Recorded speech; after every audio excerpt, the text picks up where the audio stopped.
YouTube, come on in here, y'all. Come on in here. Come on in here. Hey, come on here with positive vibes, positive vibes, positive vibes only. We only accepting and receiving positive vibes into this live. Any negative low vibration energies are rejected out of this live, out of our auras. Our monitoring spirits are not welcomed in here. Low vibration energies are not welcomed in here. If you are the most positive highest frequency, then you are welcome in here with the most love, and we receive you. But anything outside of that, you are rejected immediately. I say amen. So it is, so mote it be, and everything else. Alright, cause we don't need no bullshit. So, hey, let's get it for today, man. Hey, I don't know what the vibe's gonna be for today. You know what I'm saying? And I don't know why people. What is it? I posted the video talking about the new Earth energy. Listen, we don't talk about that every day in here. Look, do not come here expecting me to be talking all day about a damn new Earth. The new Earth is an embodiment of of your everyday transformation life. That all the new Earth is an embodiment of your soul work. We talk about soul work in here. We talk about healing. We talk about the things that you're going to embody within this new Earth energy. Don't be coming here expecting me to be all you gonna hear me say all the whole live is new Earth, new Earth, new Earth, new Earth, new Earth, new Earth. That ain't what we do in here. I am a spiritualist, meaning I talk about all the things that embody the new Earth. All the things that your ass gonna need to help prepare you for the new Earth. That's what we talking about. We don't talk. I don't sit here and talk about new Earth all day. Yeah, new Earth this. Then we go to new Earth that. We go to new Earth this, new Earth that. Don't come here with this. I don't do that. We talk about the things that your ass gonna need to heal and work on to prepare you for the new Earth. The things that you're going to experience coming into the new Earth. That's what we about.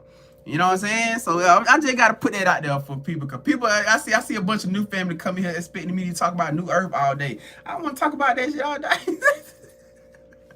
We got things we need to talk about. We got chains we need to break. We got souls we need to heal. We got shit we need to talk about to prepare you for that new Earth energy. You hear what I'm saying? That's what we doing here. All right. But anyways, though, let's get it popping, man. Let's see what we got for y'all today. You know what I'm saying? Hey, sending y'all some love, man. What's happening, gang? Y'all, hey, come on in here. Yeah, come on in here, man. Sending y'all some love. Sending y'all some hugs, man. Wishing y'all the best. Appreciate the gifts, y'all. All our new family in here, come on in here. Don't be scared. Don't be stranger. You know what I'm saying? We embrace everybody with love, man. We come here, we laugh, we talk shit, man. We cry together. We everything. You know what I'm saying? That's what we do. You feel what I'm saying? And we love on each other. That's the whole thing. I don't care about your religious belief. That ain't got nothing to do with me. Whatever your religious practice is that make you a great person, hey, that's on you. I love you for who you are. As long as you come here with positive love, positive energy, we're going to accept you. We're going to receive you. That's it right there. I believe every religion carries truth. That's just what we on right there. All right, everybody's religion matter. It plays a part to who you are. That's how you got to this point in your life. All right, so look, we leaving it at that right there. How your heart licking? That's what type of time we on. So, we finna jump into these channel messages, man. We're gonna see what the channel messages we got for y'all today. What's happening, y'all? What's popping? What's popping? What's popping? What's up? What's up, YouTube? What it do? What it do? What it do? What it does? All right, so y'all, we finna get it. Hey, we got the channel oracle cards today. You know what I'm saying? We're gonna see what come out for y'all today, man. I have no idea what's to come, but as y'all already know, it's gonna be confirmation messages. Somebody who gonna need something, maybe something that you needed confirmation on, something that you needed clarity on, whatever the situation is. We know we're gonna get it out of here. All right. For some of y'all, it could be a money thing. Yo, I keep on seeing this. Oh my god, y'all, it has to be a major wealth transfer going on this week, which I'm not surprised with the shift for with the shift into, here y'all go. Somebody finna be happy with the shift into the new Earth. There you go, goddammit. That's number 2 for you. All right, somebody happy like, oh my god, you said it. Yes. All right, listen. All right, so look, with that energy coming into like this, y'all, I've been seeing this a whole hell of a lot. Talking about a check or a direct deposit. Somebody finna come into some freaking money. This is like the second, third time that I've seen this energy come out like this, heavily like this. So whoever you are, and whoever you are, you had to been already feeling this energy as if some type of money. And I kept hearing like something about a wealth transfer. Something about a major wealth transfer that you guys are coming into right now. But a majority of y'all pretty much already know what's been going on. You feel what I'm saying? You guys, this week right here gonna be very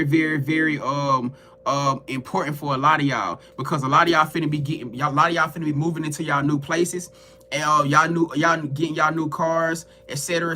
Y'all about to have the money to be able to finally do these things. Now, this is another thing too I want to talk to y'all about. Walking by faith and not by sight. Listen to me. If your spirit tell you to apply for a certain type of place or a certain type of apartment, hey, go apply for it. Don't be worried about how the money gonna come or where the money gonna come or how it's gonna get paid, and etc. Do not be worried about those things. Just follow your intuition. Follow your spirit. You feel what I'm saying? Do not get caught up into how it's gonna get paid, how the home, or the house, or whatever gonna get paid. A lot of y'all with credit, some of y'all feel like y'all got credit problems. Damn, I got credit problems, Grand. I don't know if I'm gonna get approved or not. Spirit said, do not worry about it. You have favor around your situation. If spirit tell you to be honest and tell these people the truth, be honest and tell them the truth. I'm telling y'all now. I don't know, because everybody's spirit is different. But I'm just giving somebody the message that came to me. Apply for the place. If spirit leads you to the place, tell them the truth. If there's a truth that's needing to be told, and do not worry about how it's gonna get paid, cause something miraculous is about to happen for you. You feel what I'm saying? Hey, Tay said she fits credit. If y'all need some credit repair, go holler at y'all. See right there, Shantavia versus Tay. She said I fix credit, so y'all go holler at her if y'all need some credit fixing. Man, we got the plugs in here. You know what I'm saying? Shit, we got real estate, we got home buyers and everything else in here too. You know what I'm saying? Hey, everything in here, y'all really be the plugs. Y'all just don't be putting yourself out there. Hey, if y'all the plug, y'all better be speaking up in here, cause our family shot with each other.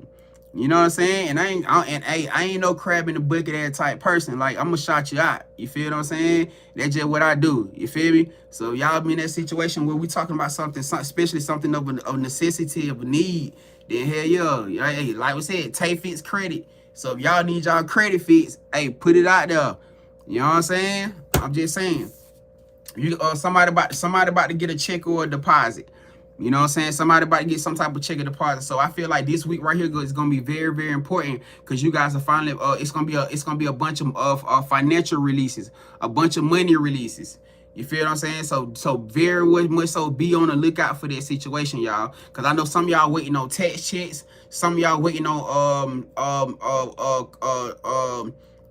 court case settlements. Somebody, I just heard for somebody child support. Somebody waiting on a child support check. Shit, just about anything surrounding this money release. And for some of y'all too, it may be somebody gifting y'all something. It may be somebody gifting y'all something, or some or gifting y'all, or giving y'all something that's supposed to be for you.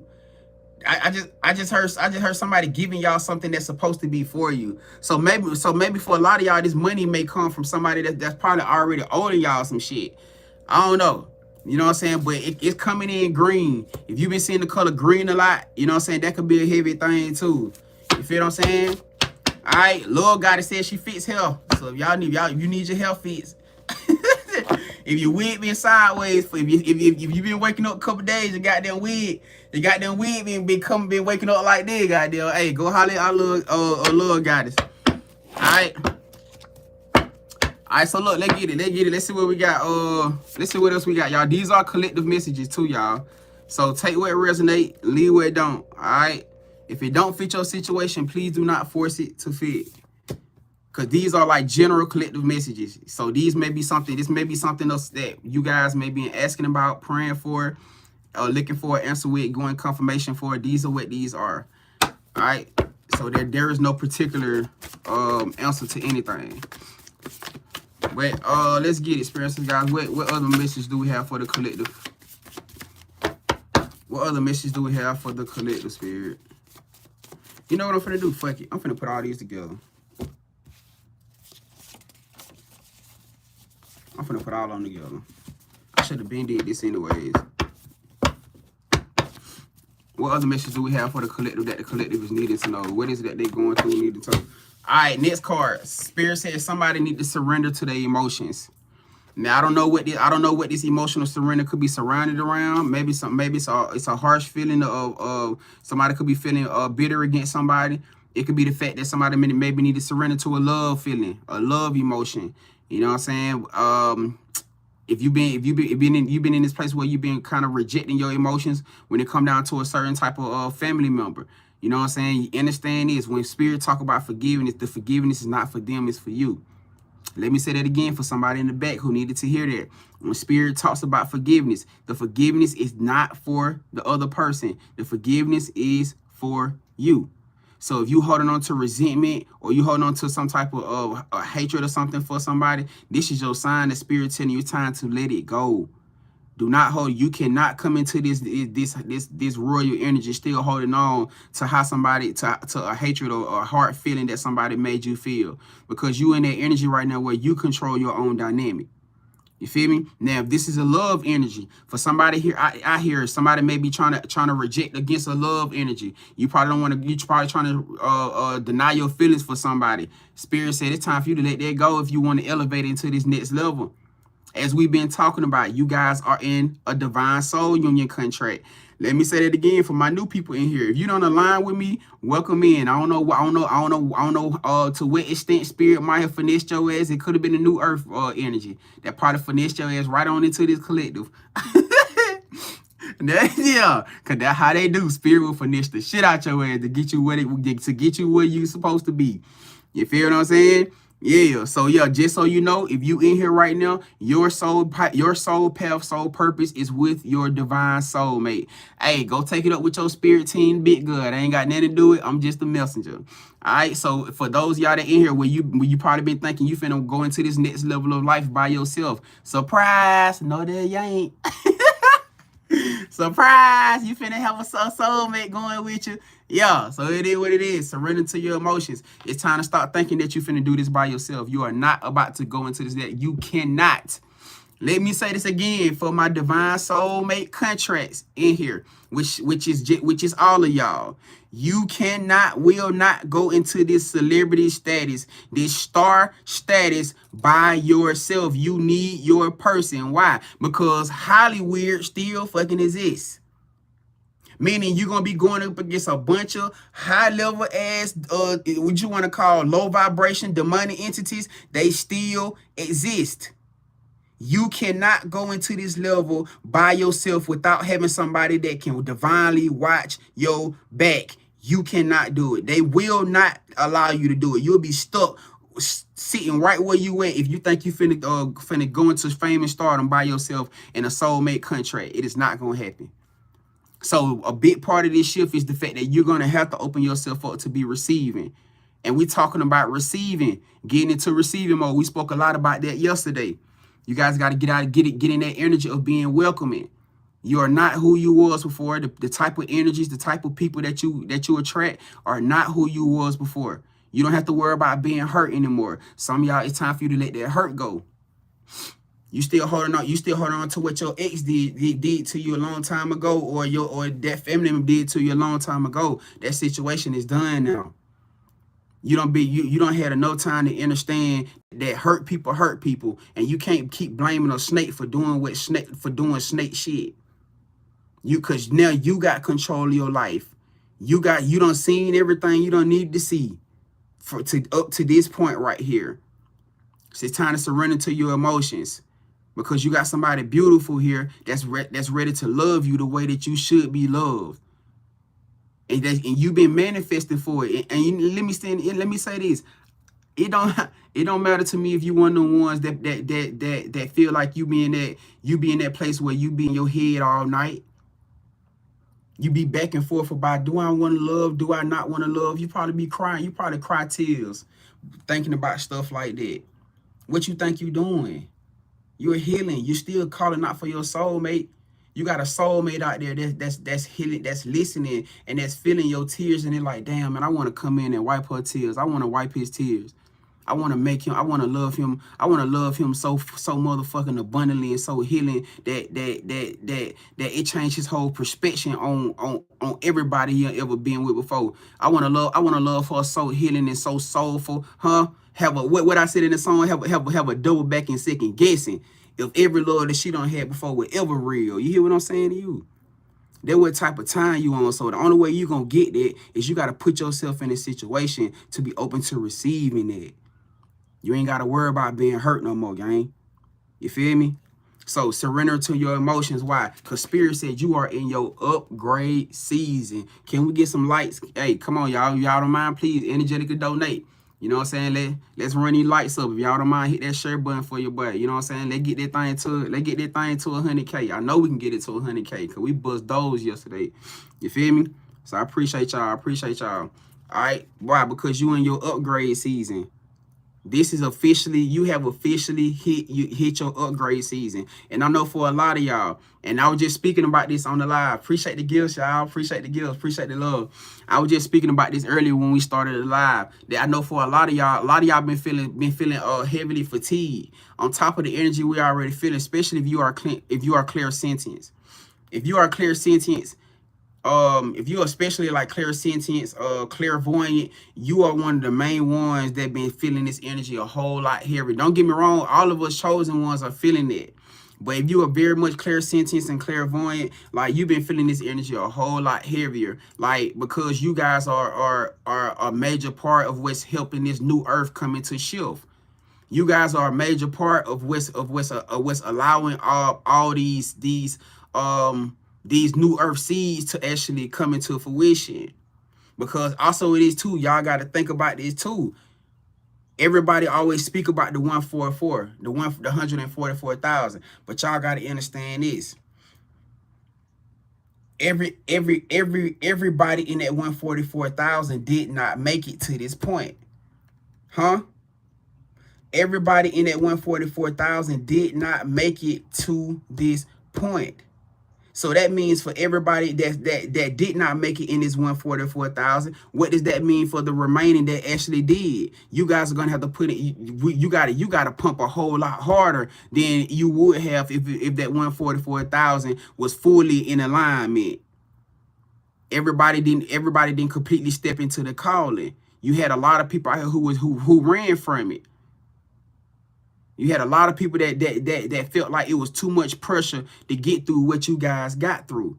So they reneged their contract. They chose to stay in karmic energy. They chose to stay in a material lifestyle. Everything of what? The devil frequency is what we call it.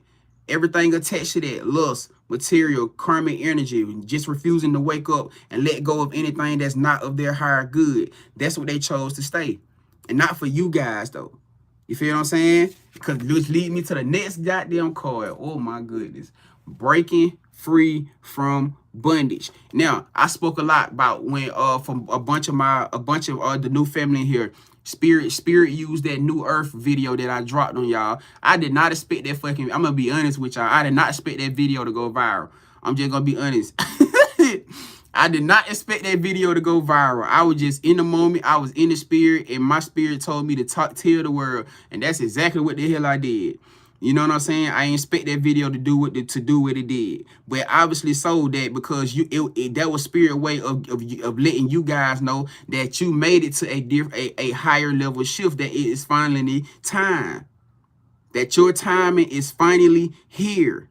You feel what I'm saying? And the only way that you guys was going to help break you through to this next point of level is that you had to align with somebody who was going to be able to push your butt over that hump.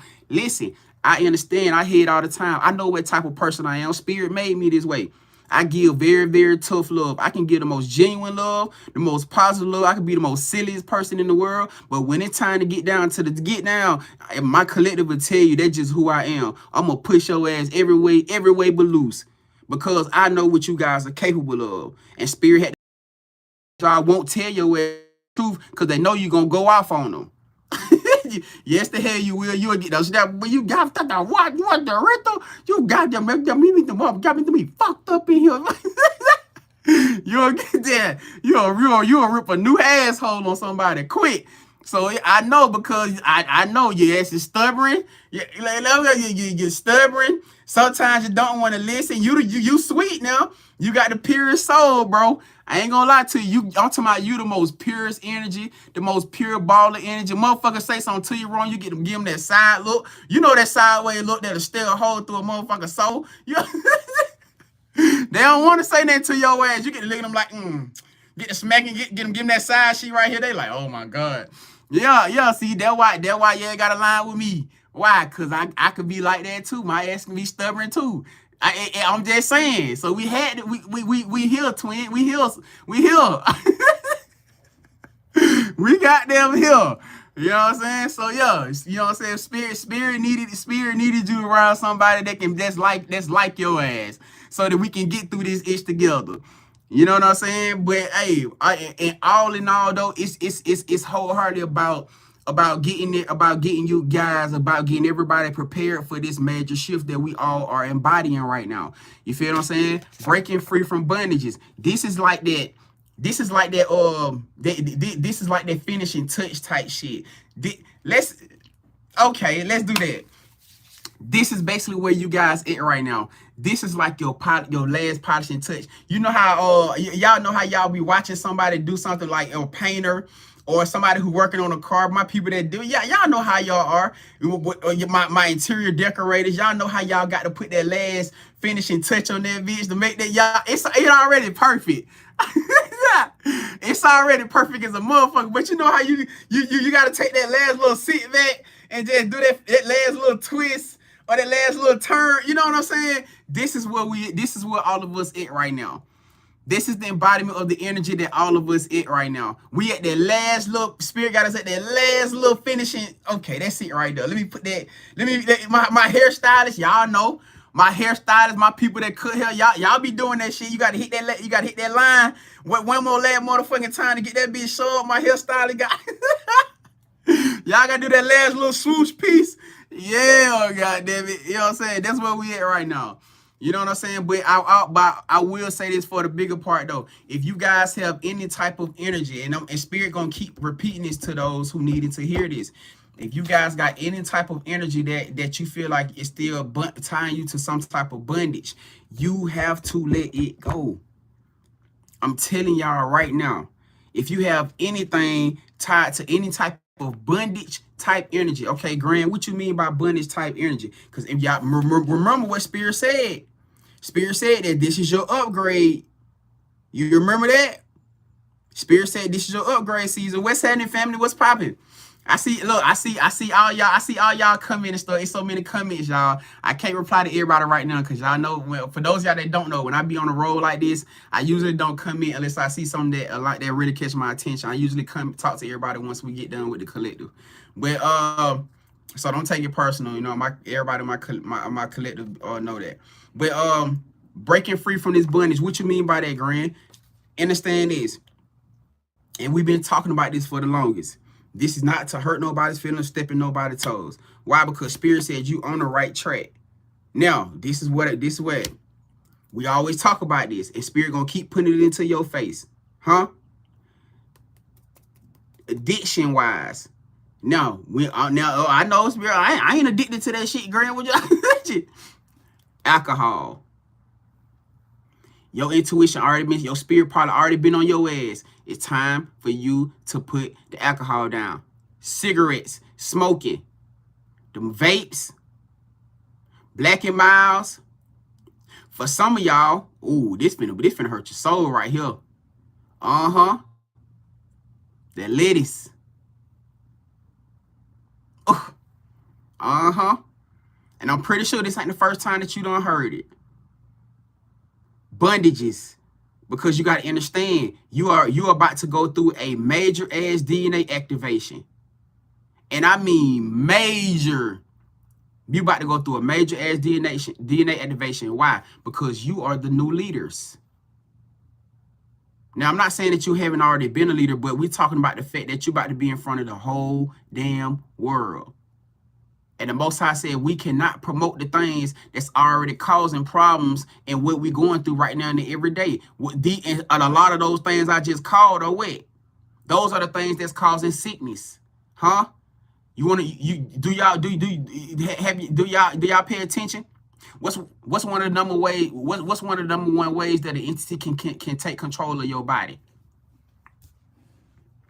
What's one of the number one ways that a spirit, that a low vibrational demonic entity can take control of your body? Through what?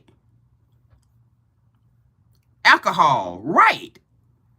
Why you think you think the liquor store? Why you think all the liquor stores are called spirit? Happy spirit, this spirit, that spirit. They don't call them liquor stores. They call them spirits. Why? Because whenever you get that alcohol in your body, you become a new person. Every time you get drunk, you do some shit that's out of your body, right? Don't you? And what happens if you get too drunk into it, or too deep into your energy? You wake up the next day and what? You don't remember. Because that wasn't you. That was a spirit. You end up doing some shit that you end up regretting. You end up sleeping with somebody you regretting. End up in a situation that you don't even think about. That's what it is. It's an entity. So no, you cannot drink heavy alcohol coming into this ascension. Sorry, not sorry. You done had your time. You done had your fun. That season over with. It's done. But you already knew that this was coming. I'm pretty sure whoever that message was for, you already knew this was coming. All right. I gotta keep going because what I told y'all, everybody want to come in here and keep hearing me talk about the new earth. Well, guess what? I'm telling you what the embodiment of the new earth is. That energy of that video that I posted, what we do in here, we prepare you for that new earth energy. And it's gonna come with a bunch of uncomfortable conversations that most people would run from, but you can't run from. Why? Because you are a high elite chosen one. That means you have a greater purpose. Y'all got to understand this shit like a pyramid. It's levels to this. Every chosen one is not an elite. You are. You're about to be in front of the whole world, and Spirit, the Most High God, cannot have you doing things that other people are going to pick up and start doing, because your whole depiction of purpose and change is to change the world to a positive, not add to what's already going on, making it worse. So it's understandable if you got them ones who gonna hear what I'm saying to them and they gonna want to run and they gonna want to click out. We're gonna see where they ass be at in the next 3 months. I'm telling y'all what's going on.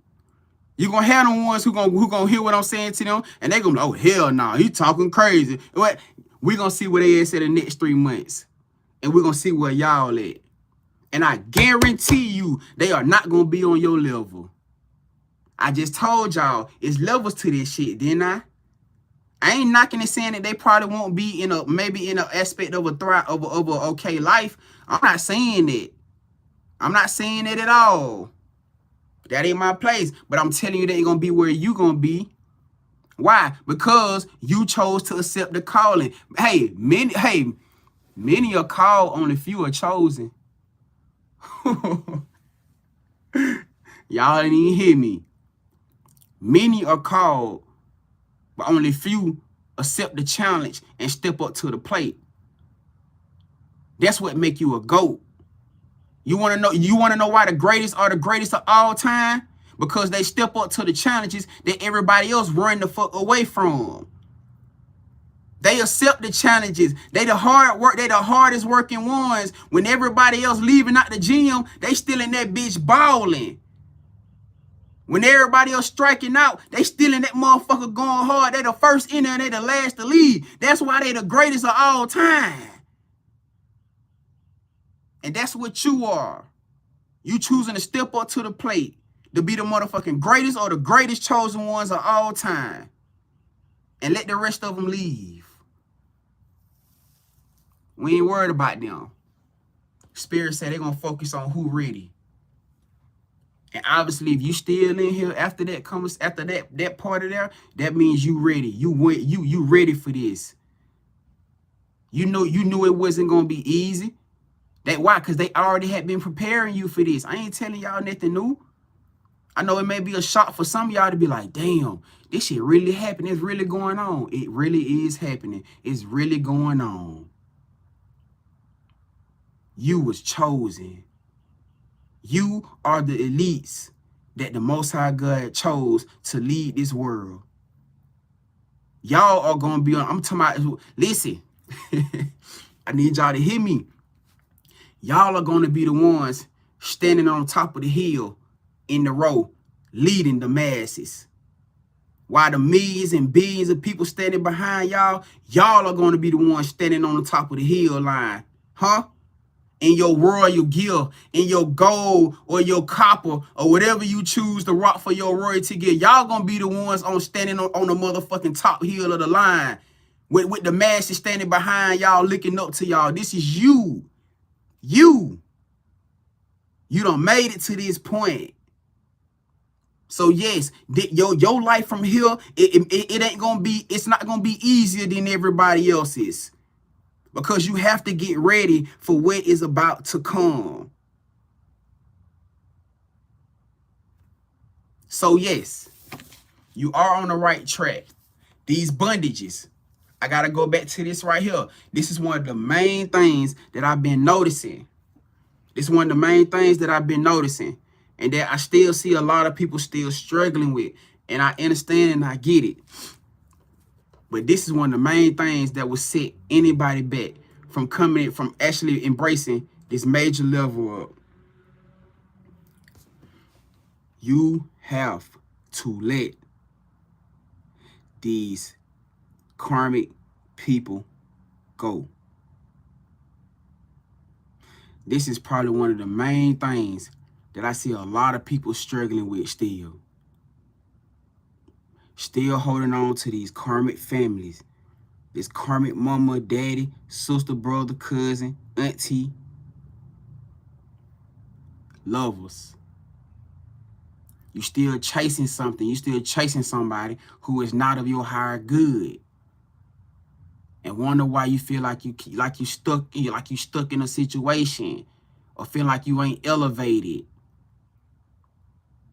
Cause you ain't got it. It's that certain place. And when I say stuck, I'm meaning like it's that certain energy right there where you feel like, damn, I'm trying to get over this hump, but it feel like something keep calling me or keep trying to pull me back. You have to get into that place of letting go. The main reason why is because you haven't completely wholeheartedly let it go. You want to allow yourself to. You keep putting yourself in these same cycles with these same people and these same energies, despite the fact what they showing you and revealing to you, and wonder why that part of your life is still like a repetitive cycle. Until you accept that shit for what it is, you will not be able to completely embrace this level up. But this is, remember I just told y'all what spirit doing, right? Remember I said this is your polishing effect, right? This is the last final piece, that final part of shine, huh? So obviously to your spirit team, they obviously saying you can really do this shit if you really put your heart and mind to it. And if you really can accept for what it is, but that means you got to let go of the will. That means you got to let go of control. That means you got to start trying to control how you want your life to move, who you want in your life. Some of y'all, I hear lust, you lusting over somebody who don't even give a damn about you. You over here lusting over somebody. Your flesh is weak for somebody who ain't even paying your ass no attention. Not to the aspect they want to see you heal. Maybe they want to come fuck on you. That probably the most you gonna probably get out on. A nut, some head, some mouth, some tongue, some dick, some cootie. That's probably the most you gonna get. And you okay with it. Watching your whole life and your future fly the fuck by you. Real life. And look, I ain't no sugarcoater. I know y'all probably ran across a bunch of tarot readers, and I guarantee majority of them ain't as blunt as me when I come down to this. Because a lot of them gonna tell you as what you want to hear. I ain't here to tell you what you want to hear. I'm here to prepare you for the biggest part, the biggest leap in your life. That's my purpose and my calling. I'm a teacher. I'm a healer. I'm telling you what you need to hear. And it may hurt your feelings. For some of y'all, it may hurt your feelings to hear that. Be like, damn, Grand. Damn, bro, you really right, man. Because I understand. I done been in that place with y'all. I done been in that place.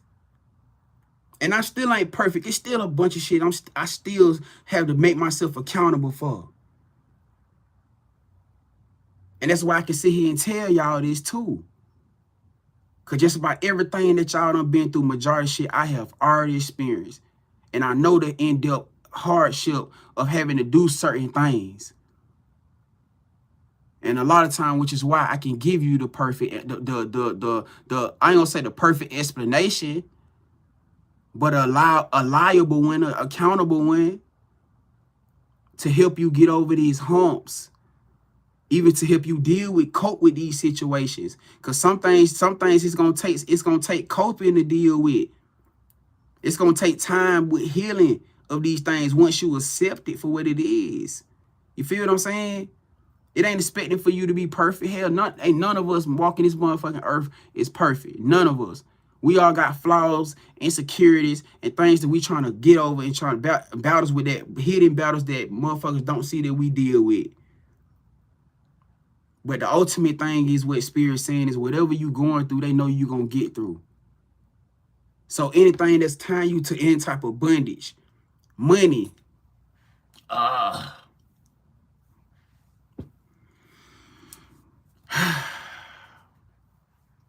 money. Understand this. You can't fuck up with money because you are the frequency. That's why money is called what? Currency. It comes and goes. Come on, mirror. Come on, mirror. That's why it's called currency. What does a current do? It comes and goes. You are the frequency. As long as you are making the right decisions, you cannot mess it up. Hold on for a second.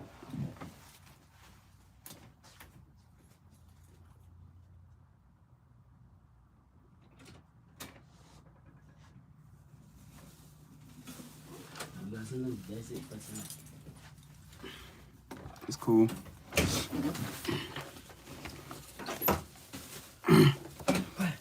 As long as you in that mindset, as long as you in that mindset, you are the frequency, you are the current.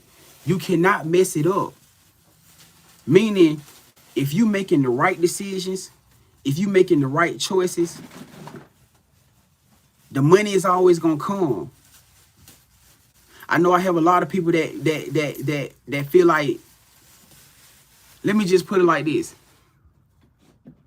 You put yourself in a situation where you invest or put money into something and you lose the money. That means whatever that situation was, it wasn't meant for you. That's a situation that obviously wasn't meant to align with who you are. Things that's meant to align with your life, they're 9 times out of 10 going to show up for you. You get what I'm saying? The things that's meant to be in your life, those are usually going to be the things that show up for you, that be there for you. If you trying to interject your energy towards things and shit don't play right or shit not going right or it's all over the place, that's because it's not meant to be there. We're talking about mass wake-up calls right now because for a lot of y'all, that's your situation. And that may not be just around money. That could be around your life. That you keep putting yourself in situations that keep going wrong and you still trying to force it to fit. You still trying to force the piece to fit. It just don't fit. It don't work for a reason. So when we're talking about money and the fact of being abundant, the money always gonna be there as long as you making the right choices and decisions. Because if you making the right choices and decisions, you gonna always get through. Whether it's getting through for a month, whether it's getting through for a year, whether it's getting through for a day, whether it's getting through for an hour or for a damn moment. Spirit gonna always make a way for you to come through if you are making the right choices. If you are not making the right choices, it's gonna you gonna pay the regrets of it every single time. And that's supposed to be a wake-up call for you. That's supposed to be a light bulb moment for you. Why? Because Spirit rewards, positive, intentional movement. Which is why what I'm saying, which is why that relates back to your everyday life. Because when you doing these things, projecting it towards certain environments, certain jobs, certain family, certain lovers, or past love, or karmic lovers, etc., etc., this is going to be the same shit.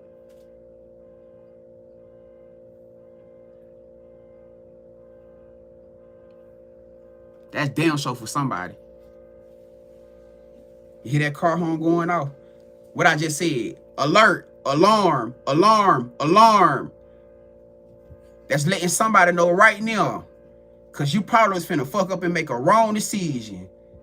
Because you still ain't got it. This is what I'm talking about when Spirit say the final polishing for your wake-up call. But that's also a wake-up call for you too, because it should show you who really valuable in your life, what's really valuable in your life, and what's not. And yeah, of course, sometimes they got to use your money to be the cause of it. Spirit will literally shut down your whole damn money, your whole money operation just to wake your ass up. Around with family, with friends, with jobs, with your own ego and pride, with your lovers. They will shut your whole money operation down. You will be making $0 just to wake you up. Why? Because it's about you valuing people who show up for you. And stop trying to put value in things and environments and situations who don't give that shit to you. They have to do that for you. And I know sometimes it can be a slam on you sometimes, because you be like, damn. But you know what it is? It's your control. You got to learn how to let go of control. Because you ain't going to excel no other way. You got to make a choice. You got to make a choice. Learning how to value and cherish the great things, the great situations, the great people that they put in your life that shows you unconditional leeway, unconditional love. What's the whole point of the growth process then? That they put things in your life that help free you from a bondage mindset, a bondage life. They will take your ass back through struggle just to show you how good or how great you really had it. They don't give a damn. It's about whatever they got to do to get you the wake-up call. You feel me? So when we're talking about accepting and embracing this transition, this is a part of that. Why? Because you guys are on a light frequency now. You guys are on what we call that God, that higher God royal frequency. This is the higher God royal frequency. And they need to know that you understand and that you know great people, great energies, great vibes when you're around them, and that you're going to cherish them. That you're not going to mishandle, misuse, or you're not going to allow nobody to mishandle or misuse you. They need to know that you understand by any.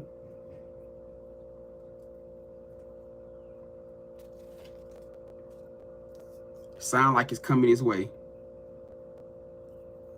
By any means necessary. Now, we got it. The next card came out here. It says you're on the right track. So for whoever you are, whoever I'm talking to, Spirit feels like you are already on that path to this major ass breakthrough of your spiritual enlightenment. They feel like you already there. They're letting you know that you on the right path. If you feel like you're going through something right now, whether that's mentally, spiritually, emotionally, physically, financially, whatever it is that you seeing, you hearing, you waking up to, Spirit said, okay, you on the right path. So that in the midst of you going through this storm, they giving you your flowers, letting you know that you're heading in the right direction. That's the path that you need to stay on so that things can keep manifesting and prospering in your life. You feel me? Because you gotta understand, it's never about tearing you down. Why would your spirit team love you so much to get you where you at right now just to forsake you and leave you now? Why would the Most High God, your spirit team, your ancestors, why would they bring you this far just to leave you right now? You have to know that any and everything that you're going through comes with a lesson. You have to know that any and everything that you're dealing with right now is because it's something that they are trying to show you, something that you are needing to learn.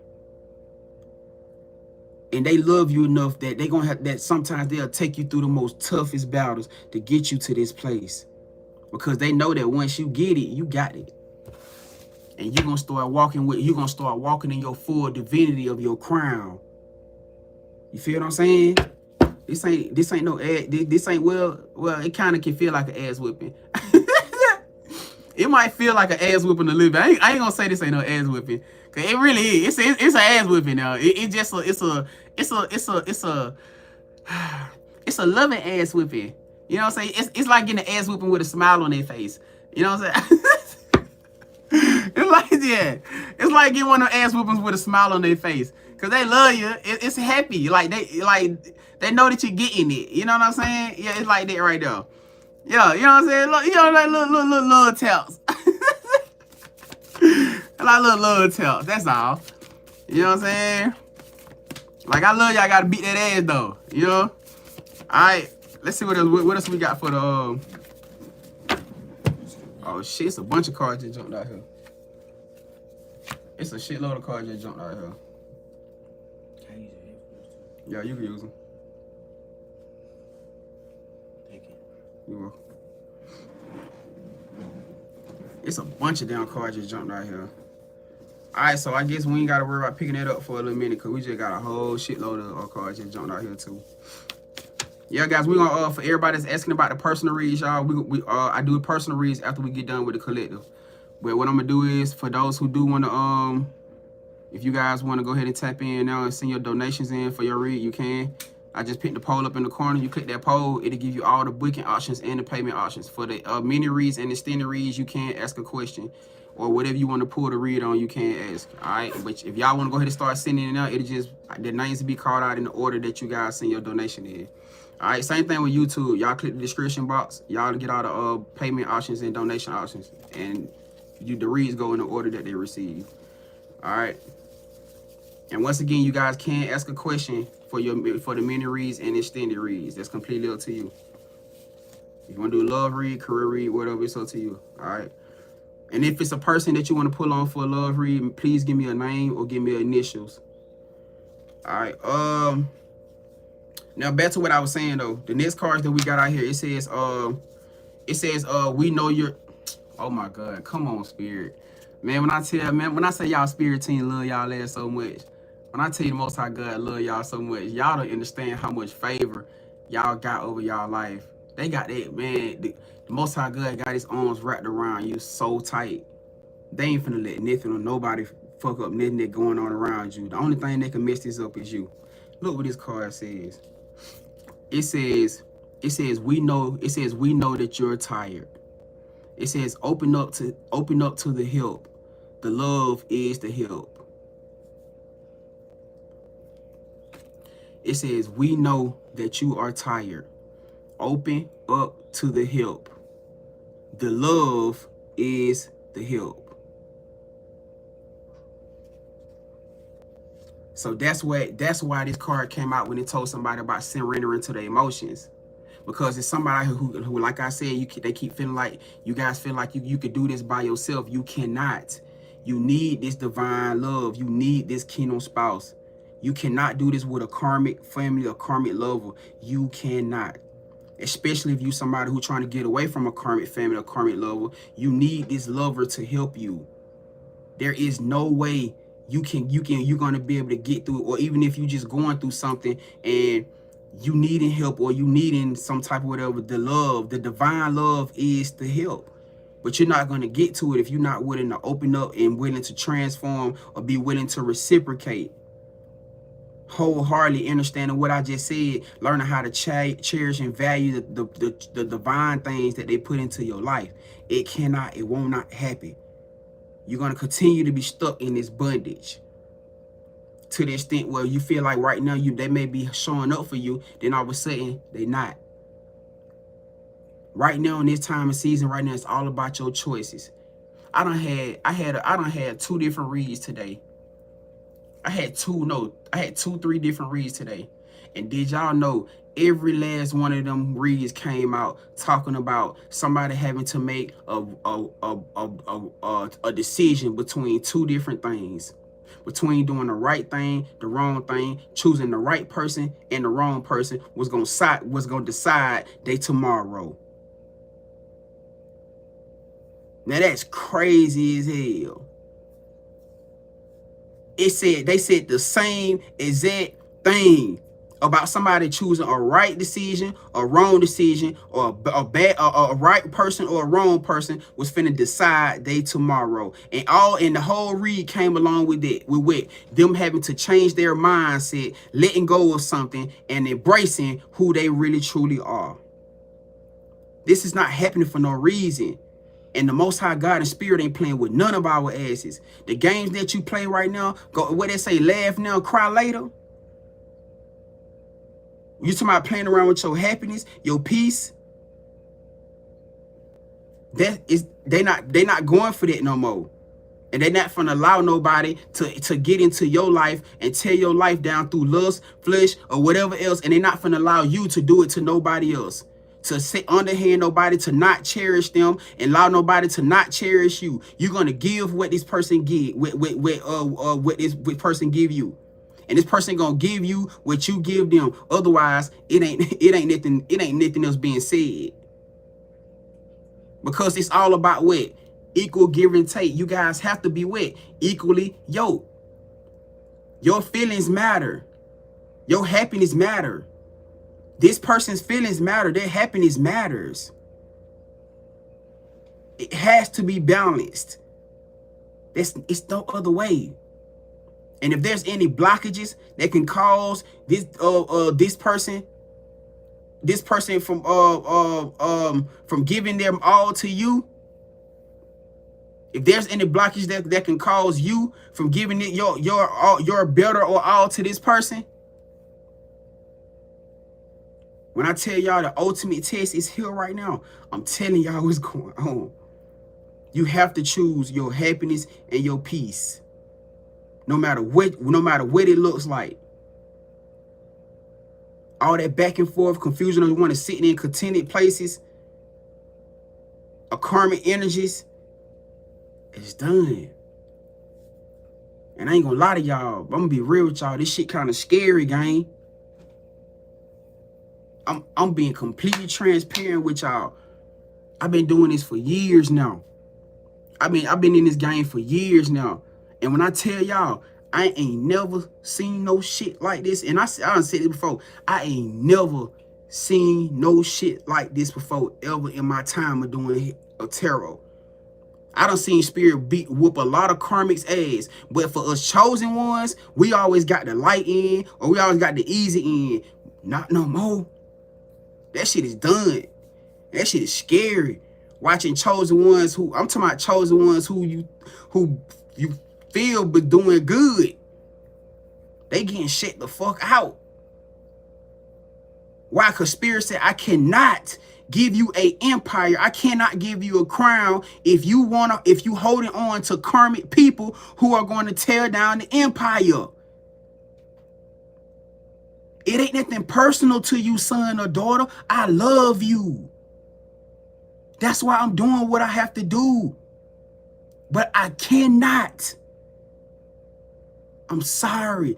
I cannot bring you up into this royal elevation if you choose to hold on to things, people, your pride and ego that is going to tear down my people. I can't. And God say that with a hurt, humble heart. Your spirit team saying is with a hurt, humble heart. They cannot give you this ultimate blessing if you do not change your way, if you do not cherish things, the great things and people they put in your life, if you choose to hold on to karmic situations, karmic family, karmic loves, they cannot, they will not. It's nothing personal.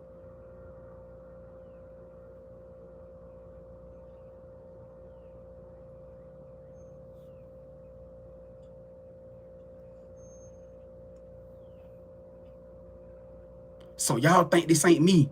Because I know people think, oh, he just talk. I'm telling y'all. Spirit God, they backing me. I'm telling y'all what's going on. I'm just a messenger.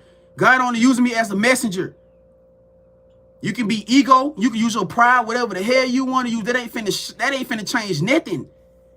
Oh, you on grand talking shit. He just talking whatever. You can feel however hell you want to feel. That's your life, not mine. That's your destiny, not mine. I'm doing what I need to do by sitting here telling you the shit that sometimes be uncomfortable with me saying.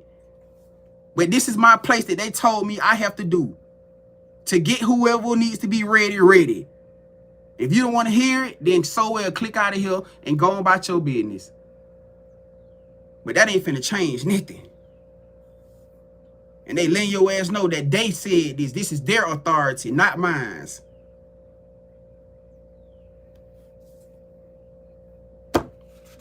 Hey, on to the next. The next card says right here, it says you will be sitting in your garden real soon. So for whoever you are, for a lot of you guys, I know a lot of y'all love I know a lot of y'all got a green thumb. I like myself. Like I ain't gonna lie to y'all, I love gardening shit. Like when I tell y'all that's like part of one of my biggest things that I want to do. Like I want to be able to sit in the garden, man. I love outside stuff. I love cutting grass. Like I love the outside stuff. You know what I'm saying? And I know that might sound weird, you know what I'm saying? But not really, but I love cutting grass. Like I love trimming trees, making the trees look all nice and pretty and shit. Like I love gardening. You know what I'm saying? So like, and that's actually something I want to get into. Like I really want to learn how to grow food. You know what I'm saying? Because I always had the thing for it, but I never really took it. You know what I'm saying? But for some of y'all, for those of y'all who actually got that drive in y'all that's been manifesting for a garden, you about to have a garden. You about to have a nice ass garden too, whoever you are. I'm talking about, hey, you remember how Jody Mama hey, y'all remember how Jody Mama had to sit her goddamn table up in her chair in her garden and she was sitting there drinking her shit? Yeah. I don't know if you probably could drink wine or not. You might have to drink you like a sparkling water or something, or sparkling juice. I don't know, goddamn. But shit, it's just the fact that you can sit in your garden and you're gonna be looking around and looking at everything that you growing. You like, damn, I actually grew this. Man, y'all gonna be eating from your garden. That is crazy. You know what I'm saying? That's a big goal. Look, confirmation, my son just sneezed. Wait, I'm trying to tell you, that's a big jump. So Spirit said, whoever you are, you about to be sitting in your garden real soon. And I feel like this for a lot of y'all that maybe you probably be sitting, maybe you staying in like a apartment, or you might be staying in a hotel, motel. You may be staying with somebody. You probably trying to wait until you trying to figure out, your next move with your transition into your home. That's a furthermore confirmation to Spirit saying that you about to have a place where you got land. You about to have a home where you got a yard, family.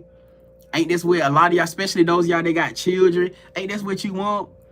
Ain't this what you want? Your children can run around and they can be able to enjoy themselves. You know what I'm saying? Hell yeah, you want that. I know I want that for you. You know what I'm saying? And you, especially y'all getting wise and getting, well, your children having children, the grandchildren out there, you got a playground in the yard for the children, sit up for y'all. Man, that's the dream, y'all. I'm building my children, my grandchildren, goddamn a tree house. We doing tree house. Yeah, I'm building a tree house. I'm talking about for real. Like I'm handy shit. Like I work on cars, I do all that shit. You know what I'm saying? I'm really jack of trade shit, which I'm pretty sure majority of y'all are. You know what I'm saying? Y'all very, very jack of all trades. You know what I'm saying? But that's what a lot of y'all maybe had to be like that. You know what I'm saying? Because y'all just got that leadership in you where you rather do the shit yourself or figure it out. You know what I'm saying? That's why y'all so amazing when y'all do stuff. It just come naturally to you. Whatever you choose to do, you learn quick. You are fast. You are a accelerated learner. You know what I'm saying? I'm telling y'all. So that's a part of your DNA, gang. That's just a part of who you are. You feel what I'm saying? Yeah, horses and everything. Gotta have some horses. Ooh! Hey, listen, my horse, I gotta have all black, long hair. Yeah, hey, y'all remember that horse like off Zorro? Y'all remember? Y'all remember that horse like, hey, motherfucking horse gotta be like the one off of Zorro. I'm talking about the one back in the day, Zorro. That motherfucker was so fast. But yo, hey, the name of my horse gonna be Thor. You know what I'm saying? I gotta have me a horse named Thor, man. All black. You know what I'm saying? It could be a girl. She still gonna be named Thor. You know what I'm saying? But yeah, man, gotta have you some horses. Man, these sirens going crazy today, boy. Something going on, y'all. I'm telling y'all, something is going on right now. Y'all know every time I say that shit, for my family that been in here with me, y'all know every time I say that, it always some shit happen. Every single time. Something is going on today, y'all. Watch, mark my words. Watch. Something going on today. Watch. I can feel it. I feel it. I feel it. All right, but yo, but going back to what I was saying, though, it says you're gonna be sitting in your garden soon. So guys, get ready for that if that's the energy that you feel like you've been manifesting. All right. Now, the next card out here, it says planning to move out without your notice. Now, I don't know if this is a situation that you guys may be staying with somebody, and this person may be it may be somebody where you may have ownership to the place, or you may have the lease or whatever in your name. It could be somebody who may be trying to do something slick. I don't know, but it says somebody it says planning to move out without your notice. You feel what I'm saying? Or this could be in reverse in the aspect of maybe it's somebody on here where you guys may be planning to move out of a place without giving notice. Take it how it resonates, whatever the situation is. All right. All right. So look, this card we got out here, and y'all, these are collective channel messages. So it may not resonate with everybody, but pretty sure certain messages in here will. It's a collective energy. All right, this card we got out here, it says stop eating out and cook. Now, y'all know we had a deep conversation about this the other night. Stop eating out and cook. Stop eating out and cook. I talked about y'all keep on y'all way to the house, stopping buying Popeye boxes and shit, and the kids eating hot dogs and noodles. We talked about this now. You don't stop and sit in the parking lot, got a whole Chick-fil-A meal. The kid call, mama, daddy, I'm hungry. Yeah, eat some hot dogs, eat some noodles or something. Y'all gotta stop that shit. You gotta stop doing it. They telling you to stop doing it. Go buy the food, go home and cook for the kid too. You feel what I'm saying? Now, on outside of that situation, another reason why I feel like this energy right here been coming out a lot too, is because of the things that people put inside of the food. That energy been coming out a whole lot lately about the stuff that's in his food out here. For a lot of y'all, you feel like you gaining a whole lot of weight. And we said this before. If a lot of y'all go home and cook the same meals that you buy from these restaurants, I guarantee you wouldn't be picking up weight. If a lot of y'all start going home and actually cooking, you might have to start meal prepping. For somebody, you might got to start meal prepping. If you know for a fact that you one of those type of people where you probably got a lot going on through the day, etc., so you might have to start meal prepping. And even furthermore, going back to these unions, what you think you're gonna have a partner for? And everybody goes, oh, you might not be, you don't want a partner, but your ass is you're catching your hell. Yeah, you're spending all this money every day buying out for the children every single day. Every single day, y'all. It's some of y'all in here who buy takeout every single day for your household. Only because what? You may be getting off of work too late. Traffic may be backed up. You just like, man, I ain't gonna make it back to the house in time enough to cook. You may be at work having to DoorDash or Uber Eats or whatever, Grubhub the food to the kids. Every single day y'all doing this. Imagine how much money you would save if the food was actually being cooked. Just imagine for a lot of y'all, if you had a real partner. a real partner in union that actually can cook. They probably at the house feeding the children, cooking the dinner, that when you get to the house, the damn food already done. Imagine that. And you what? Yeah, y'all better stop playing out here. Y'all better stop playing out here. Y'all women out here, especially y'all better get y'all a man that can cook. Y'all better stop playing and get you a motherfucking man that can cook. I know majority of my guidance here, I know y'all can cook. Now some of y'all probably can't cook. Now you probably gonna need somebody like me to teach you. I got you. Or your person got you, goddammit. The energy embodiment of that mother, y'all, they got you, goddammit. You know what I'm saying? Cause hey, some of y'all been grew up hubbing and door dashing so long in your life. That's all you know.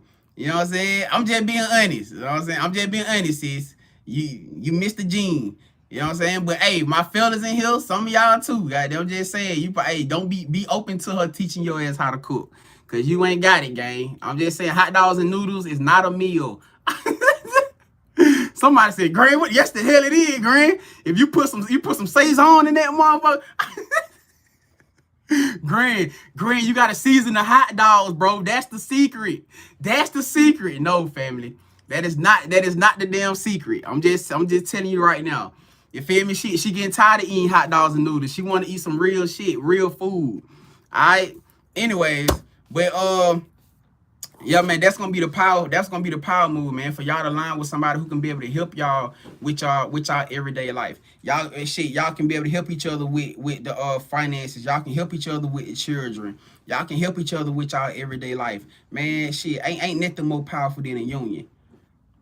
Ain't nothing out here more powerful than the union. I used to always say this, man. A wise head had told me this a while ago, and I always held on to that shit. He said a single person with $1 million will never be able to thrive longer than a powerful couple with 600,000.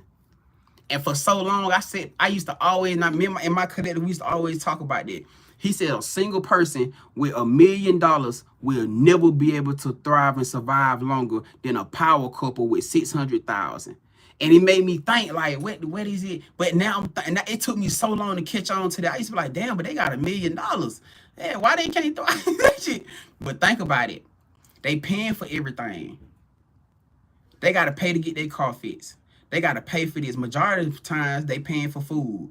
They paying for every goddamn thing to get done. That power couple union, 9 times out of 10, because y'all got so much going on, because y'all got a family, y'all are learning to do these things y'allself. Y'all learning to knit the clothes. Y'all learning to work on cars. Your husband or your dude more likely gonna learn how to work on that car. To do what? Save money for you or for y'all. Everything that's of a expense with a single person, 9 times out of 10, that couple is going to learn between one of them two both. So they're saving money.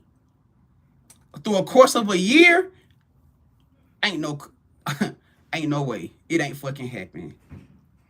Ain't no way it ain't happening. Especially with divine couples like y'all, with you and your person, ain't no way in the hell. Y'all gonna thrive and outbeat that single person with $1 million every single time. Every single time. Which leads me to the next card right here. Or should I say we finna move on? 555. Whoever I'm talking to, you probably been seeing 555 a lot. I'm pretty sure a lot of y'all have been seeing 555, which talks about major change. Which talks about major transformation. That's exactly what a lot of us going through right now. We are going through a major ass shift. I just said it too. We're going through a major transformation. So don't be so hard on yourself. That's another thing I want to say. Stop being so hard on yourself about things that y'all feel like you are like out of control with. Okay. Okay, stop beating yourself up about things that you feel like you are out of control with. The energy right now is going to feel a little bit like I was telling y'all, especially if you have like clear sentience or clairvoyant gifts. The energy right now gonna feel a whole lot heavier for you guys. You feel what I'm saying? I'm just letting y'all know. The energy gonna feel a whole lot more heavier. It's gonna feel heavy for all the chosen ones, but it may feel a whole lot more heavier for y'all. You feel what I'm saying? Yeah, I feel this shit heavy. I've been feeling it all day. I've been feeling it all day. 777. Appreciate you, Tasha. And that's what made me come in talking about it early, because I came in this motherfucker like, what the hell is going on? Like I felt this energy today. It was heavy as shit. Like I really just wanted to sleep. I ain't gonna lie to y'all. Like I had that energy like I wanted, and I'm looking at 2222 on the clock. I had that energy like I just wanted to sleep and lay down. You know what I'm saying? You feel me? But yeah, that's the vibes. But I'm not surprised because that's the energy for a lot of us. You know what I'm saying? Next card we got here says, somebody listening to love songs thinking about you. Alright. Somebody listening to love songs thinking about you, baby, baby. I've been thinking about you. You know what I'm saying? Hey, y'all got somebody head right now. Somebody in their head, they thinking about you heavy as fuck. They missing, like, I don't know what the energy is. It could be somebody who may be missing you. For some of y'all, it could be a secret admirer. Somebody looking at you like, yeah, I keep looking at it's something about somebody's eyes. It could be somebody's eyes and somebody's smile. For whoever you are, somebody could you maybe have somebody from your past who always admires your eyes. Something about the eyes, as we always say, as everybody say, the eyes are the window to the soul. So this person could maybe have probably love to look into your eyes, something about your eyes, or it could be something about your smile. Those are the two things that I keep hearing. This person may be watching your social medias. You know what I'm saying? And they may be smile. They probably smile every time they look at your damn pictures or see a reflection or anything of you being in their energy. You know what I'm saying? Like they actually loved it. So some of y'all can have secret admirers. Do not be surprised about that. It's been a lot of people, new unions been popping out. It's been a shitload of new unions. I'm actually surprised. I'm being honest with y'all. For us to be having so many energies popping out about past unions or past people popping back in, it's been a lot of new unions. You know, but you know what, that just tell me that with this shift too, coming into this new shift, a lot of people just didn't step up to the plate. You know what I'm saying? A lot of people just step up to the plate. They chose to stay in that cycle, which is okay. You know what I'm saying? I'm not saying we don't, because it's been past unions coming into union too now. But I've been seeing a lot of people talking about new unions. You feel me? Or new people. But hey, this card came out here. Somebody got a oh my god, what is the fuck with you? What is the fuck your problem? Somebody got a third party karmic watching you. Oh my god. What the, you know, get the fuck on. Like they want that. What the fuck is wrong with them? Like they watching your ass hard. It says a third party karmic is watching you. And like I said, hey, y'all already know what the situation is. You know what I'm saying? They probably watching your ass, especially if it's connected to a past person. Oh my god. They probably watching you because it's connected to a past person. So they probably got them. For some of y'all, these past people probably done made it known that they finna make a move towards you. Or this person probably see this person getting prepared to make a move, to do something. Whatever the situation is, you know what I'm saying? This karmic watching, probably trying to see if this person finna come back towards y'all.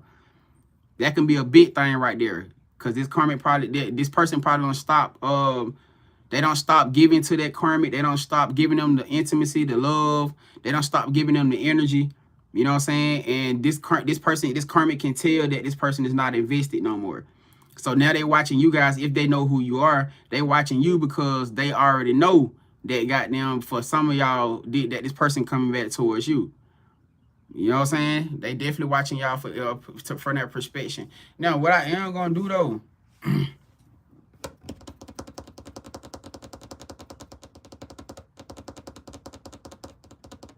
nah, I'm gonna leave it where it's at. That's like giving entertaining the bullshit, and we're not finna do that. All right, next card we got out here. It says they will pay for what they did to you and everybody else. Oh shit. All right, look. Your spirit team said they will pay for what they did to you. They will pay for what they did to you and everybody else. Now, y'all got to know this season. That's one of the main things with this new earth energy is that powerful karmic effect. That powerful karmic effect was one of the main key points of this new earth energy. Your spirit team said they asked for the pay. And you know what crazy? Because it could be somebody who probably thought they got away. And I know we've been talking about this for a minute. And I guarantee if it's somebody cocky, they probably be listening to readers or prophets or people saying stuff like that. And they're like, oh, ain't shit happened to me yet. I'm good. I guarantee you it's somebody cocky as shit like that. They walking around like, ain't it happened to me yet. They been saying that shit. Ain't never gonna happen to me yet. But when I tell you shit happen, always happen at the most unexpected times. It always, every single time, it always happens at the most unexpected moment. But somebody's spirit team, the Most High God said they will pay. They gonna pay for what the fuck they did to you and everybody else. Obviously, you ain't the only person that this person done did this stuff to. So whatever this person been racking up karma for a long goddamn time. You feel me? Even to the extent that, like I said, people make things so hard on themselves when they don't be accountable. You know how simple it is to apologize to somebody, to fix shit. You know how simple it is to get out of your pride and just make things right with people, so that you don't have to be have to lose out on something. Maybe even maybe save yourself from some bullshit. You know how simple that shit is. That a lot of people, that a lot of karmic motherfucking people out here, I'm gonna say karmic, toxic karmic people won't even fucking do. And it's clearly the means for them to save themselves from some shit that could possibly be finna happen to them, and they won't even do it. All because of the envy that they got for you.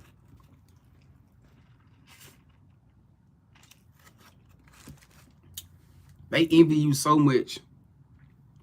They envy you so much that they would not do it. But that's gonna be their cross to bear. You know what I'm saying? That's gonna be their cross to bear. All right, next card we got out here. Next card we got here, and this gonna be the one we're gonna wrap it up with, y'all. The last card we got here says, to whoever you are, and I feel like all y'all probably needed this today. All y'all needed this today. This to my fellas too. No Diddy. Your spirit team, the Most High God said, for my goddesses, they said you look very beautiful today. For my fellas, they said you look very handsome today. For whoever that was, you probably needed that picker-upper to put that smile on your face. Your spirit team said you look very beautiful today. You look very handsome today. It don't matter what you feel like you got on. It don't matter what you feel like you look like. Yeah, it don't matter. They say it don't matter. Cause they speaking to you. They speaking from a not only from an outside presence, but from a soul perspective. They say that your spirit, your essence, your aura is looking very beautiful and very handsome today.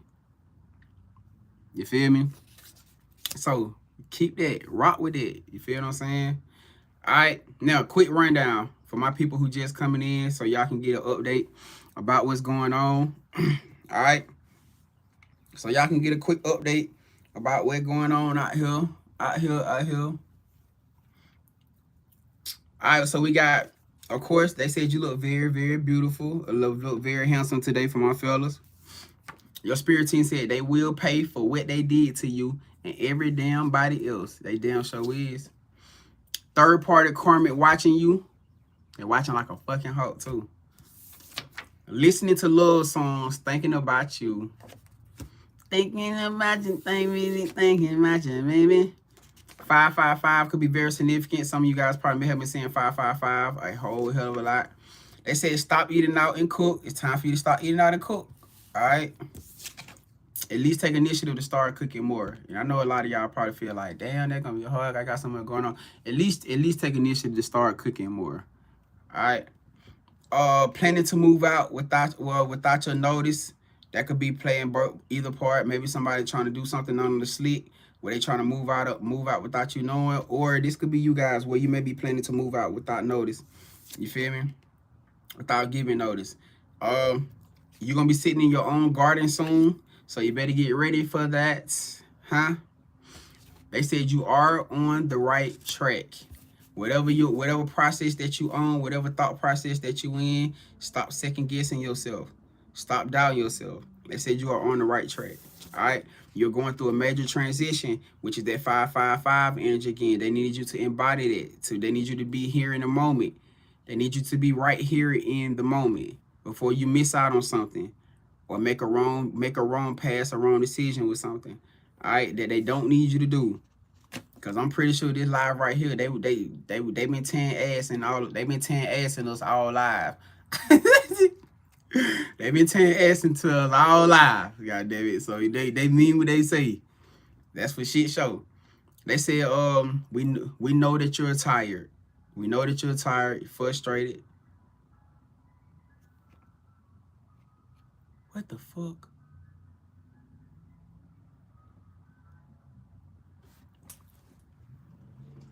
Yo, a ice cream truck. Y'all, what the fuck? That shit just brought back childhood memories, bro. Yo, hold on. Bro, my bad, bro. I had a moment. Bro, my heart started fluttering. I'm saying, I'm like, I'm finna run outside. Goddamn. Hey, look, goddamn, hey, I'm about to grab my goddamn $3.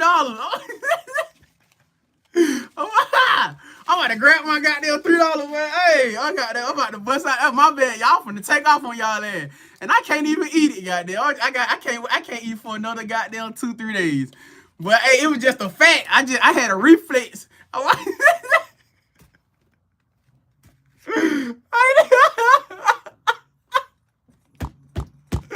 Bro, that is crazy. But I had a goddamn reflex action, y'all. But I started looking around for my goddamn money. But I can't even eat for another 3 days, boy. But it ain't my fault, y'all. Damn. Damn, but I had a moment, y'all. Hey, that was a childhood kick in. Whew. Okay, girl. Damn, calm down. Calm down.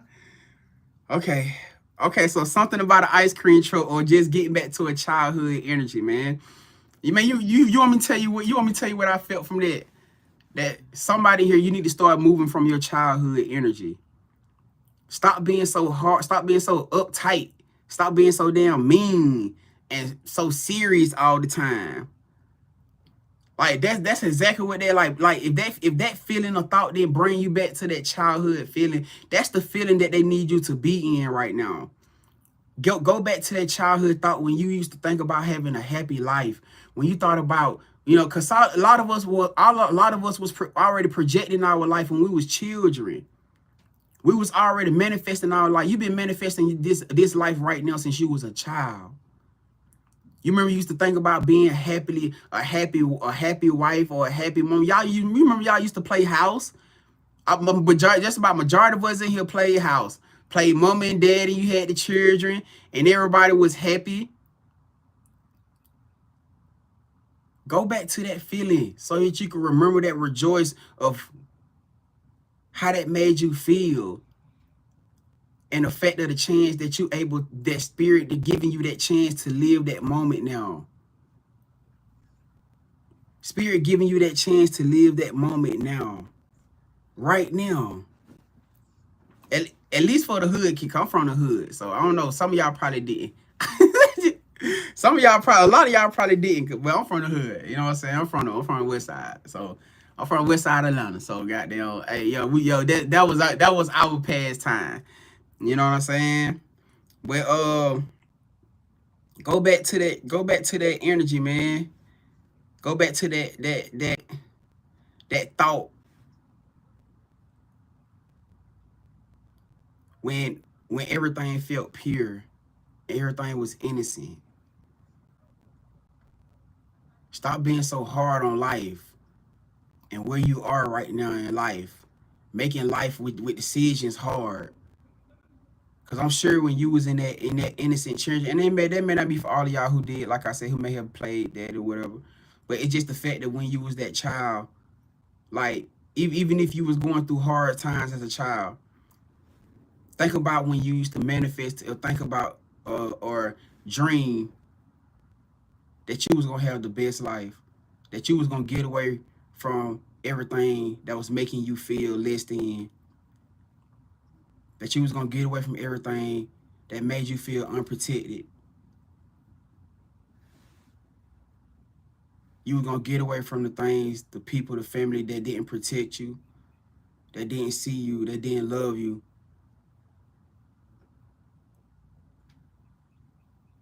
That you was gonna have a beautiful life when you become an adult. You know what I'm saying? I feel like this is the chance right now for you to be able to do that and embrace that from a pure heart space. You don't have to be in regret about that. You know what I'm saying? Like, you don't have to be in regret about you doing what's best for you. Stop being so tough on yourself, on your life. Some of y'all need to go outside and hit some flips in the grass and run around with the children or some shit. Because you don't do none of that. Get back to your youthful side. Your children be outside running around and playing, and you just be sitting on the porch or sitting out all stiff and bored and just stressing about everything. Let free, let loose. Get outside and go play with the children. Go sit out there and play with them. Run around with them if you got children. Shit, go to the park and get on the swing. I love doing shit like that. But who? Hey, look. It was so, man, look. I'm going to tell y'all, man. Like, I'm that type of dad, man. Like, I run around with my children. We used to play football, throw the football. Probably all the way up until we got here, for real. Or should I say up until the point where this last couple years when this transition was just so heavy. But before that, when my children was younger, like my son was like 8, 9, 10, my daughter like shit, I got known for that. I promise y'all. Like I used to be driving around in the city or whatever, and people used to point me out. I got known for being the dude that's always playing with his children. And when I tell you, like at first I used to be like, that shit weird. Like people don't even know about name. They be like, hey, but you that dude that always be running around playing or throwing football, which is, you know what I'm saying? That's what I got known for. Until one day I realized that shit was a flex. You know what I'm saying? This shit happened for years. You know what I'm saying? Like, get out, man. Go do that. You know what I'm saying? Like, stop being so you know what I'm saying? Life, I get it. Life happening. I get it. Life happening right now. And it ain't shit you can do about it. Life happening right now. It ain't nothing that you can do about it. You feel what I'm saying? But it's a bunch of things that you can do that you still can show gratitude for. It's a bunch of things that you can still show up and show gratitude for. You feel what I'm saying? Man, that shit just made me feel so like, damn.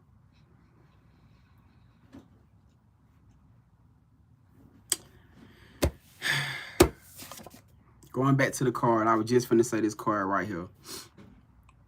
That we know you're tired. Open up to the help.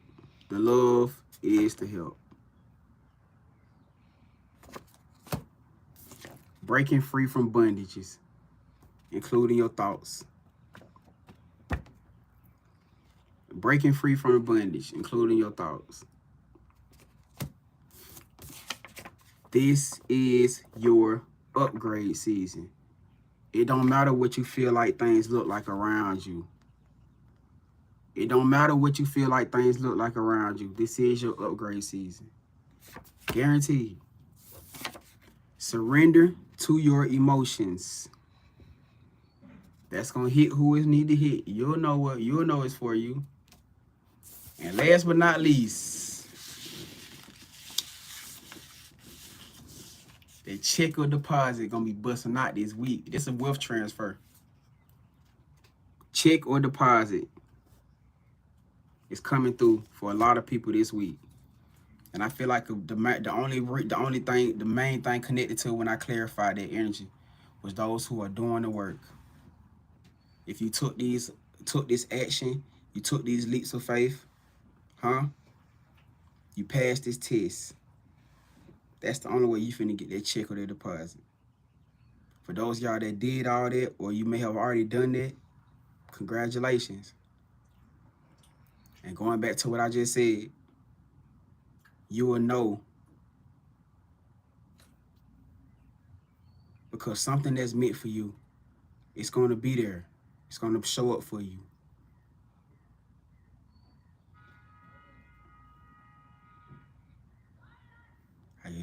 They own it today. I guess they own it today. But they always be like that with us, though. Y'all heard that horn. Something that's meant for you is gonna show up. It's gonna be there for you. It's not gonna be hard. And the things that's not, it's gonna feel like a struggle. You're gonna be confused. You know what I'm saying? It's gonna feel right. Make the right decisions. It's a heavy energy of letting go and releasing. All right. So, hey, that's the vibes. That's the vibes for the collective. All right.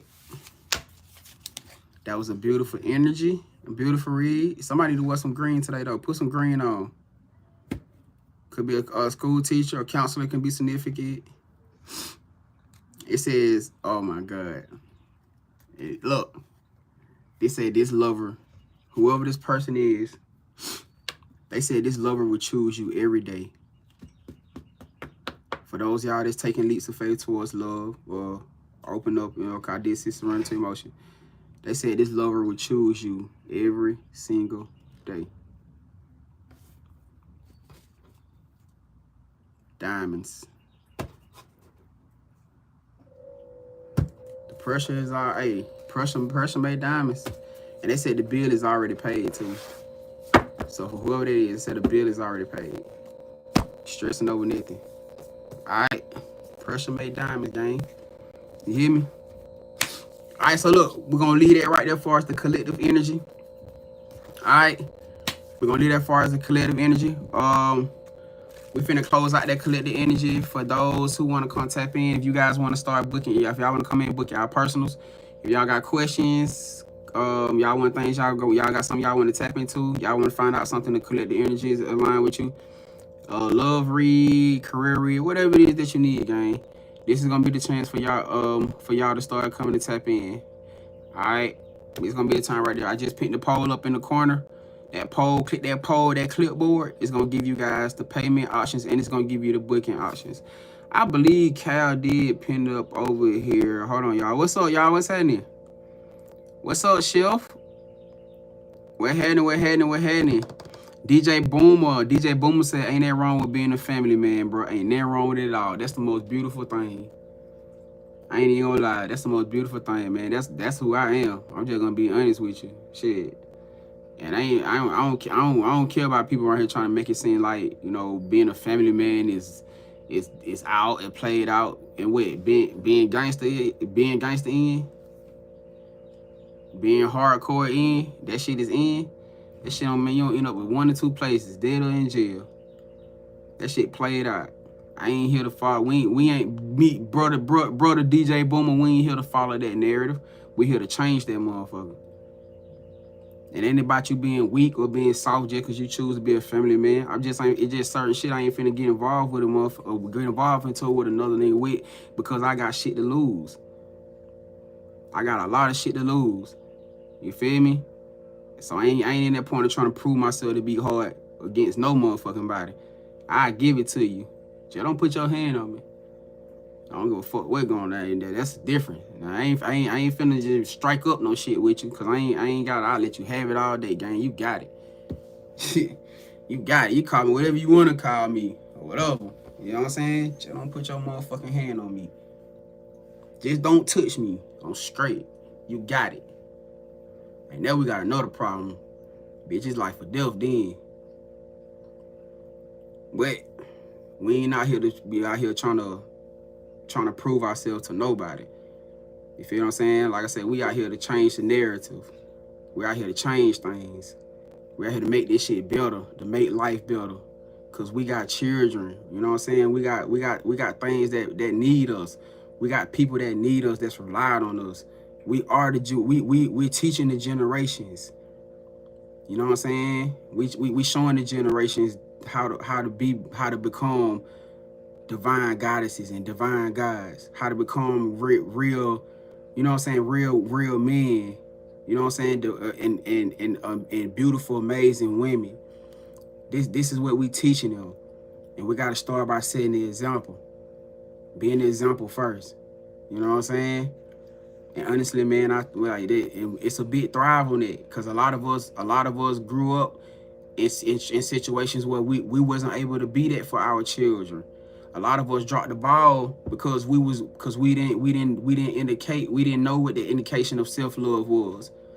So for a lot of our children, shit, we end up dropping the ball with them somewhere. You know what I'm saying? But we gotta change. We can't get focused on what happened. We can only change the right here, right now. Cause I could damn sure vouch and say that I wasn't in my best place. You know what I'm saying? In the best place coming up with my son being a single parent shit. I was trying to figure this shit out. You know what I'm saying? On top of the fact that what he was already dealing with. I know we had a lot of shit playing against us at the same time. I get that too. You know what I'm saying? But that even furthermore showed me something when I coming into who I am now. A big part of me manifesting a divine goddess was for him, not for me. I mean, I'm not saying that it wasn't for me, because I wanted that energy too. Of course, I wanted that energy as a man, but a big part of that was for him. You know what I'm saying? Somebody that I knew he needed a special kind of love. You know what I'm saying? Because of that energy, and it was just something that I knew I wasn't gonna be able to give to him, no matter how hard I tried. Don't get me wrong. He helped me tap in. He helped me a major part. I used to always think that my daughter was the one that helped me tap into my feminine energy. Man, it took me a long. Don't get me wrong. She did. She played a major part in teaching me she taught me how to treat a woman. That's what my daughter did, because I didn't get that through my mama. I didn't get that through my daddy. You feel what I'm saying? I didn't get that through them. My daughter taught me how to treat a woman.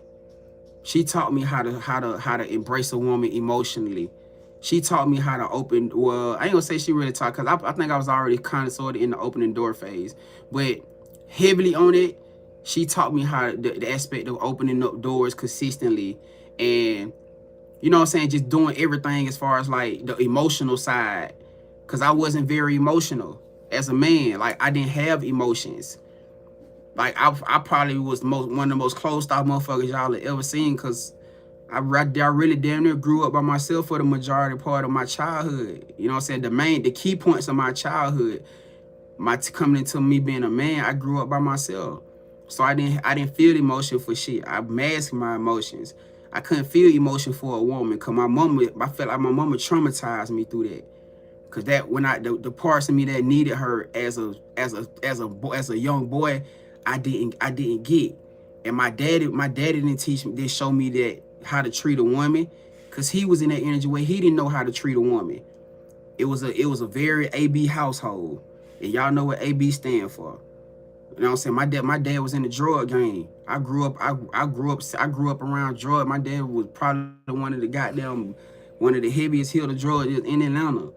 You know what I'm saying? Like, for his area anyways. You know what I'm saying? So I grew up around drugs. That's all I seen from majority of his side. The horror women around walking around and shit. I grew up around that type of shit. The cars with the music and the rims and all the attention. That's the shit that I seen. So I thought that was life. That shit wasn't life. That shit was nowhere near life. That shit ain't doing nothing but bring problems and drama and everything else. Once I came into my own knowing of realizing that shit is not what I want to do. That shit is not what I want to be. You know what I'm saying? So now I got two sides of my generations that didn't instill nothing into me about how to be a motherfucking man. Don't get me wrong, my dad taught me how to work. That's one thing that I do love and respect about that fact, about that part. Cause my dad always taught me to go get some money. He ain't go for it, like, he don't care what it is. Cause my dad also was a Capricorn. That's probably one of the main things that I can respectfully say that my pops instilled in me. He taught me to go get you some motherfucking money. You know what I'm saying? He taught me how to work. You know what I'm saying? But outside of that, I ain't really have no real morality about me being a man. That shit came through my daughter and my son. Like, he taught, even with the shit that we went through, he still taught me how to be feminine, because I had to find ways to try to embrace him that I didn't fucking know how to do. I'm not a woman. I can try all motherfucking day long to try to give him that masculine in me gonna always come out, as opposed to that feminine. And y'all know for my women out here who done been in that had 2-parent households, like majority of the time the woman, when you got a man in the house, he more so the authority, because that's his place. That his place is authority. He's the authority, he's the discipline, he's the protection. That's his place in the household. You know what I'm saying? So it's like it's no way that he can always be in a feminine place, as opposed to the goddess. She's the nurturing part. She's gonna be that soft energy. She's gonna be that energy that's gonna compel to the children majority of the time, as opposed to the dad being like, man, don't be doing all that soft and baby stuff. You know what I'm saying? Like that's a natural role thing. You feel me? But I had to either find myself trying to play that feminine part, because I was trying to console to him. So a lot of times my head was out of whack. I didn't know how the fuck to be. I didn't know how to be. I didn't know what to move or how to move. I'm conflicted in myself. Am I too soft? Am I too hard? I don't fucking know no more. I ain't know where I was gonna go with this shit, for real. That part of why I was manifesting so heavy for it, guys. I'm like, man, I need some fucking help. You know what I'm saying? I was realistic about that when I'm talking to my spirit team. Like, man, I need some help. I need some real help. You know what I'm saying? Cause I can't do it. I can't do this shit by myself. You know what I'm saying? But it was just an aspect, man. Like I said, like with all that going through, I still wasn't. I found myself being too lenient from trying to be in that feminine energy. I found myself being too lenient with him because of his circumstances. You know what I'm saying? Like, okay, well, shit, he done lost his mom. He done went through all this transplant shit, setback in grades, setback in life, missing a shitload of school. You know what I'm saying? Missing shitload of time and being a kid. So I found myself being too lenient on him in times where I should have been still on him as a fucking parent, as a father, not trying to feel a mother or trying to feel a mother role, but still on him as a father. Because he still got to grow up to be a man one day. And in certain areas of that, I used to beat myself up and still do sometimes, because that's why I feel like I dropped the fucking ball. You know what I'm saying? But I can't put myself into a situation. Please, somebody at the door. Make sure you look at the door. PJ. Sir. Got them down headphones. Somebody knocking at the door. Make sure you ask who it is and look out the people. Alright. But I still dropped the ball. My bad, y'all. He had the headphones in. But I feel like I still dropped the ball. I still dropped the ball.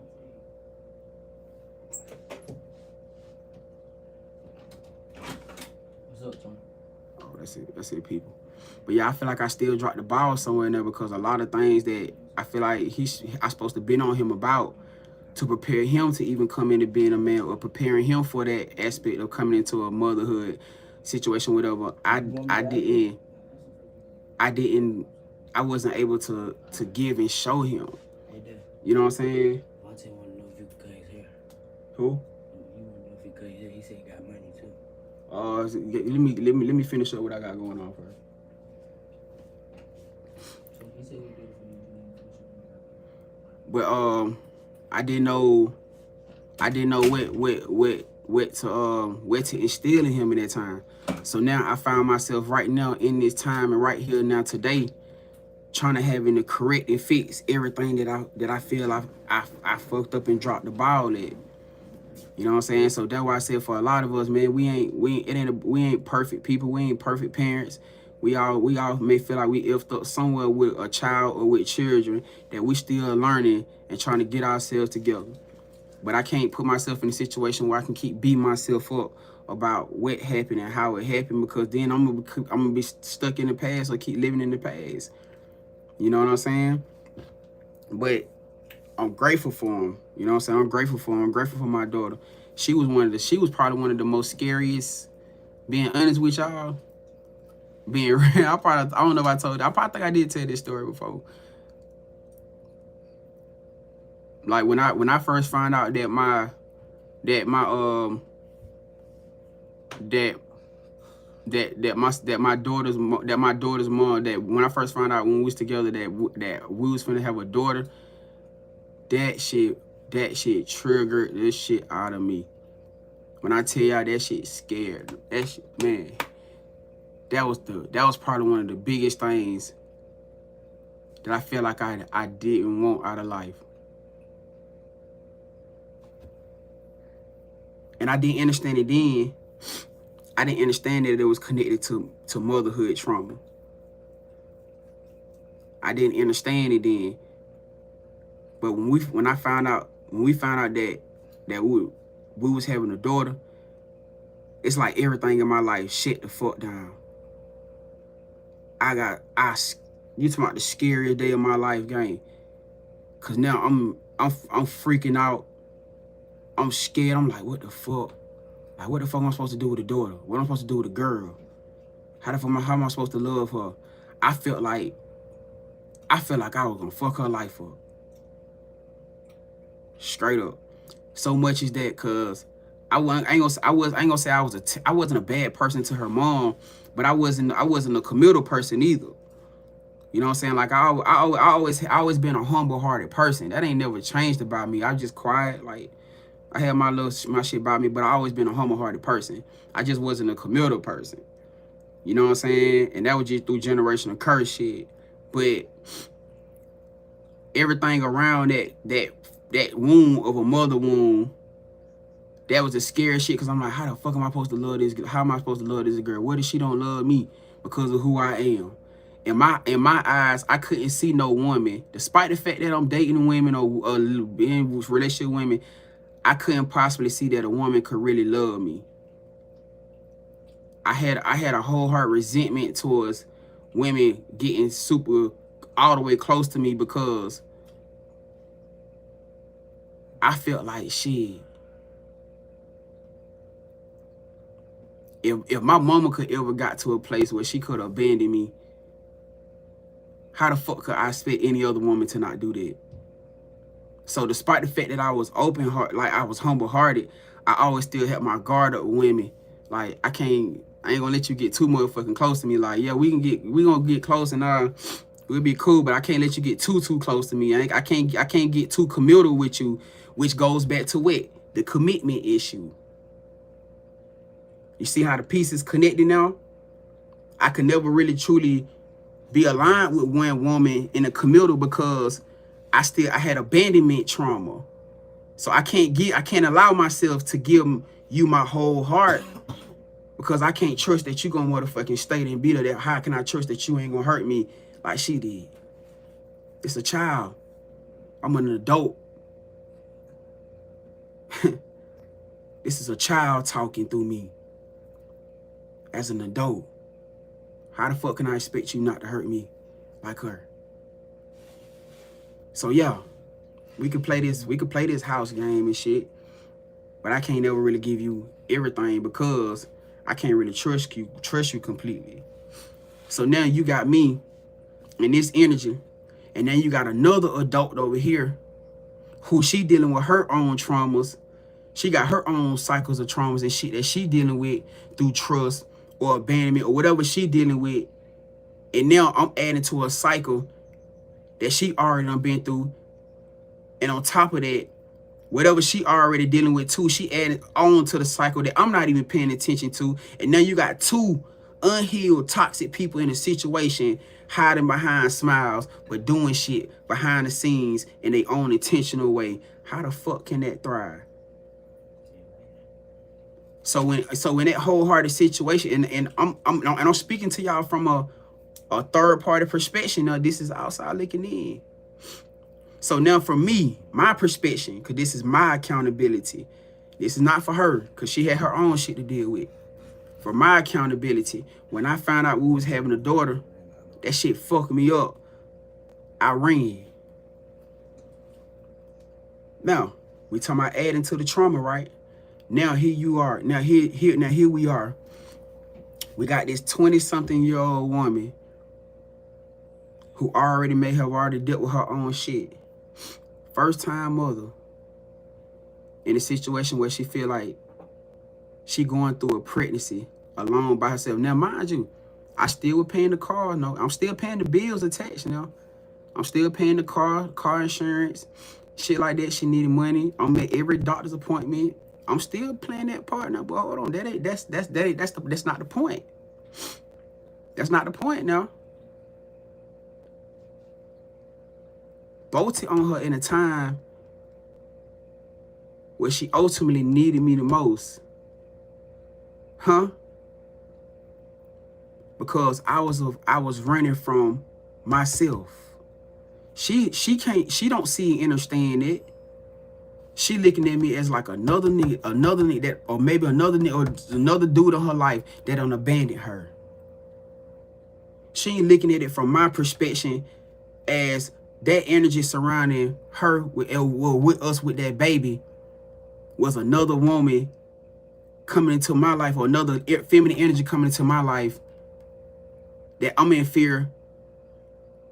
On top of her, I already feeling like, okay, she gonna abandon me anyways. Me not knowing how to accept this feminine baby, that I'm gonna end up hurting her. So now we got two different perspectives on two different traumas. But ultimately, it still don't change the fact that that was still for me to break that curse. Though I didn't understand. Cause mind you, I'm still in my young stage. I'm still in the trauma, still in the trauma phase. Hurt people. Huh?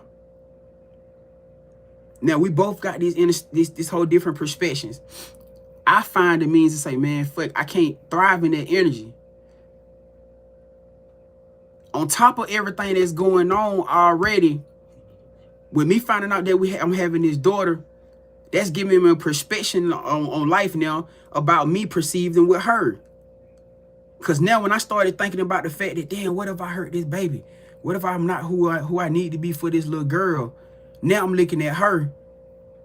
Because in a hindsight basis of our situation, I ultimately, despite the fact what I felt she was dealing with, I still looked up to her. She was the one that used to always listen to gospel music. She was the one that always wanted to go to church. Ultimately, despite the fact everything she'd been through, I still looked up to her as somebody like, I feel like, damn, I could be like one day. You get what I'm saying? So despite the fact it was all these positive things about her, they overshadowed the negative things enough because I knew that I was in the that her demons wasn't fucking with mine. So whatever she was dealing with trauma, it was okay. That's light work compared to me. Not understanding that trauma is trauma. So I used to try to hold on to her because I felt like she was the only light that I had that made me be like, damn, I can be like her one day. I wanted to be the one that wanted to go to church. This was the time I was in Christianity or shedding towards that phase. I wanted to be the one that go to church. I started listening to gospel music because of her. So it was a shift. It was a shift of something happening, just not completely. You feel what I'm saying? Because I still had that shit in me.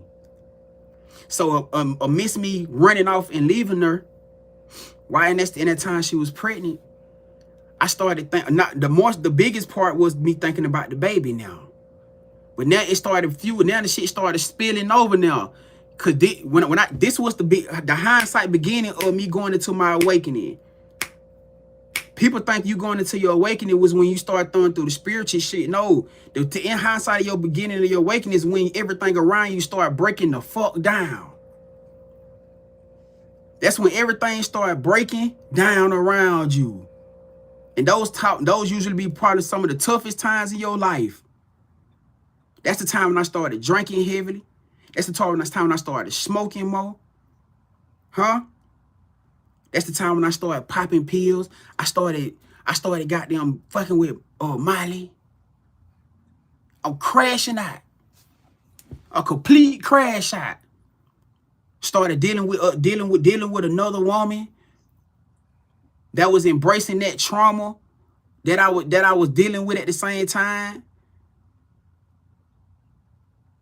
God forbid it, God forbid, or sorry, the devil, whatever, align me with somebody who I felt like was going through the same traumas that I was going through. So I felt like that was a love alignment.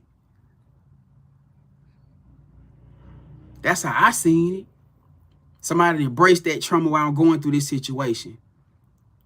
Whole hindsight, I'm going through all this recollection. Because the whole time it's forcing me to face everything in myself. Because every day that go by, this baby about to be here. Every day go by, I'm picking up more. I'm picking up more. I'm dealing with more women. Trying to find that peace.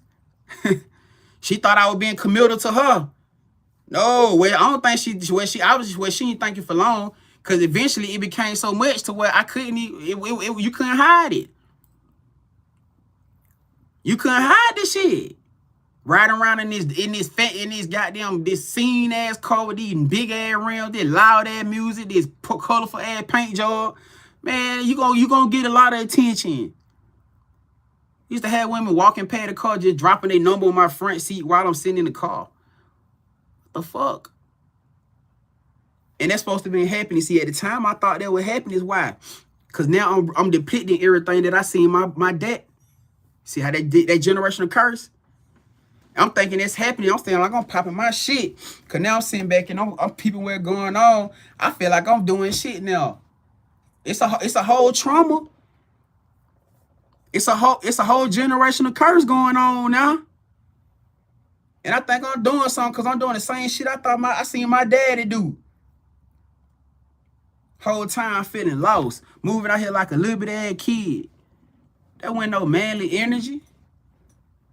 You out here hurting people. You out here breaking people, gaslighting women who may have had positive intention for you, but you don't give a fuck.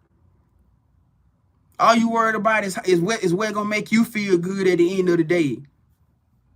How is it gonna make you feel good? You ain't thinking about nothing or nobody, but trying to find a way to heal that pain that you don't know how to deal with, and you spitting off and bleeding on everybody who didn't motherfucking cut you. Real life. So here we are. Time going by. Time done went by. Shit done broke down between me and her. Same situation, shit broke down between me and the other one. And every goddamn thing else around, everybody else around me. I'm looking at everybody suspect. Yeah, I'm looking at every goddamn body suspect. For real, for real. Cause I already know who to trust and what not to trust. For real, for real. Homies that I was hanging with, finding out they dealing with motherfuckers that I used to deal with and all that other shit. Cause now you gotta think about it now. You got hurt people now who they feel like you don't hurt them. Now they trying to motherfucking hurt you. Now it's just a big ass trauma on trauma, a big ass pile on pile of shit going on around you now. And you still can't process it, because yeah, you still know what's going on. But in the midst of this situation, every single day, almost every other day, from the point in time that I found out that the little girl was coming. Mind you, I was going through this for 2 years. I didn't snap out of this shit till my daughter was 1. So that means from the time I found out that my daughter's mom was pregnant with her to the time that my daughter was 1, I was going through this shit. Actually, she was a year and she was a year and 3 months. December 31st, I took my last pill. Was it a pill or Molly? I took my last dose. I was in my job parking lot. I still had my job.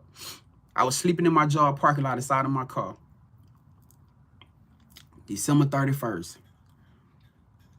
I had some little bottles of alcohol.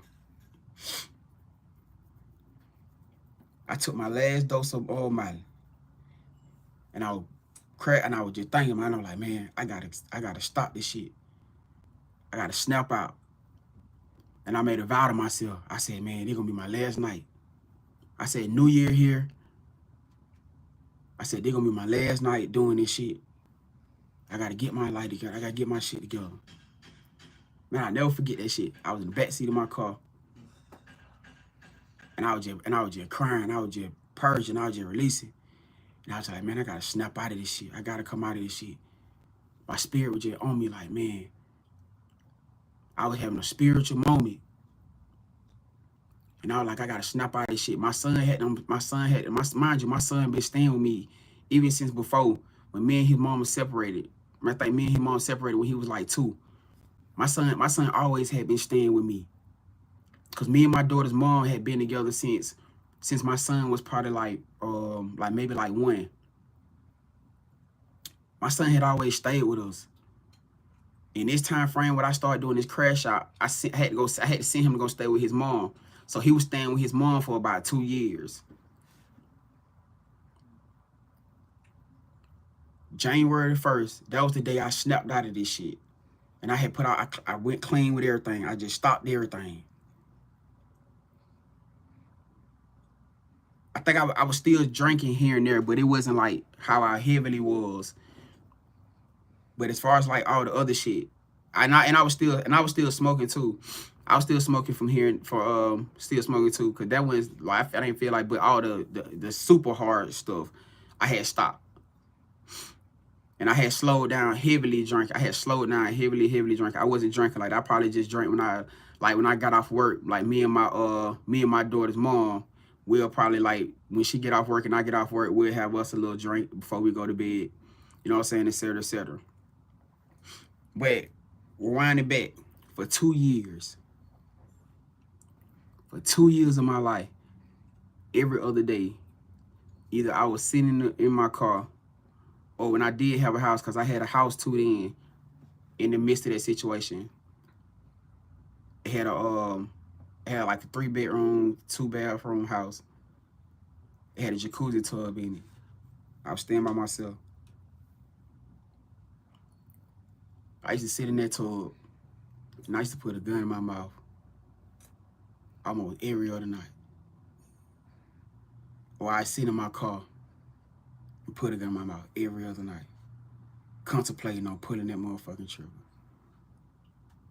For 2 years. For 2 years. Until one day, I got the courage up to pull that motherfucker. Oh yeah, I did. One day it came to when I actually pulled the fucking trigger finally. And nothing happened. My house had a slide patio in the back. Nothing happened. I was pulling that bitch. It was just clicking. It would not do nothing. It was clicking. I'm like, what the fuck? Finally pulled the curve. That bitch was just clicking. So I'm like, what the fuck? So now I'm thinking like, okay, I don't know what the fuck going on. I was intoxicated. Yes, I was heavily intoxicated. So I got out in the jacuzzi tub. I went to my back patio slide though. I opened the patio up. I'm like, damn, I know I ain't walking around with no fire that don't work. Hell no, I can't walk around. I mean, it's a motherfucking Smith & Wesson too. I know my shit ain't like fucking up like this.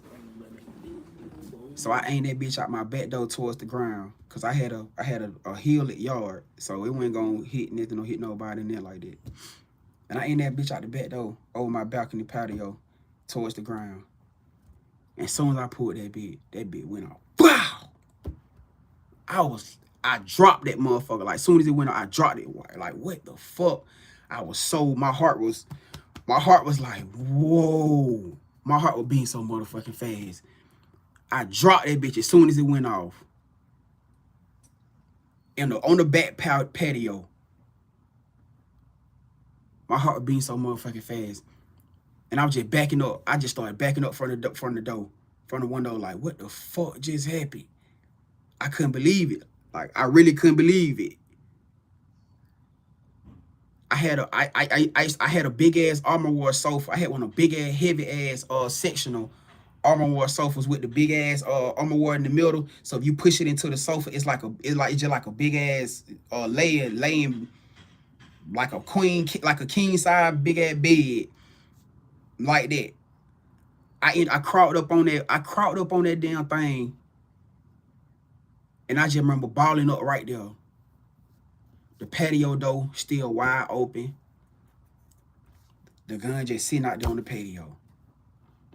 And I just remember balling up on that thing, like balling up in the fetal position, and I was just crying. I'm talking about, bro, I was just crying, bro.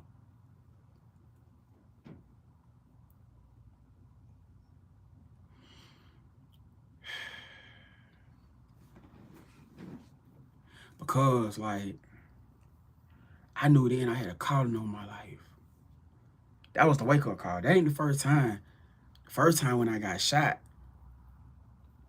But that moment right there, but I got shot years before. I got shot years before back when my son was like, man, I can tell y'all about that shit. Dude shot up the whole side of my car. Shot through my son's car seat and everything. Just so happening, I used to take my son mama to work every day around 5:30 a.m. This particular day, her brother came over there that night. And I had got up that a.m. to start getting my son ready to go to take her to work. And he was like, nah, bro, don't worry about it. He said, leave him here. I said, you sure? He said, yo. I had to be like 21. This shit happened with the house situation. That shit happened when I was like, probably like 25, 26. He said, leave him here. Left him there. I said, all right. I go to take her to work, pull back in. I backed in. It's this dude that used to walk. He used to leave out for work every day.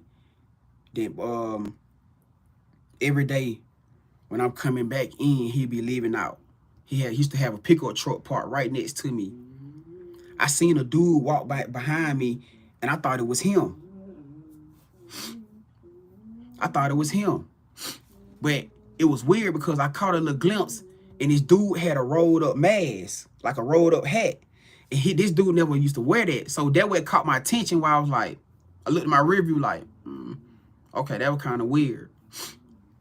I ain't think too much about it though. It's 5:30 in the a.m. Like, what the fuck? It's 5:30 a.m. I had my pipe though. I had grabbed my pipe.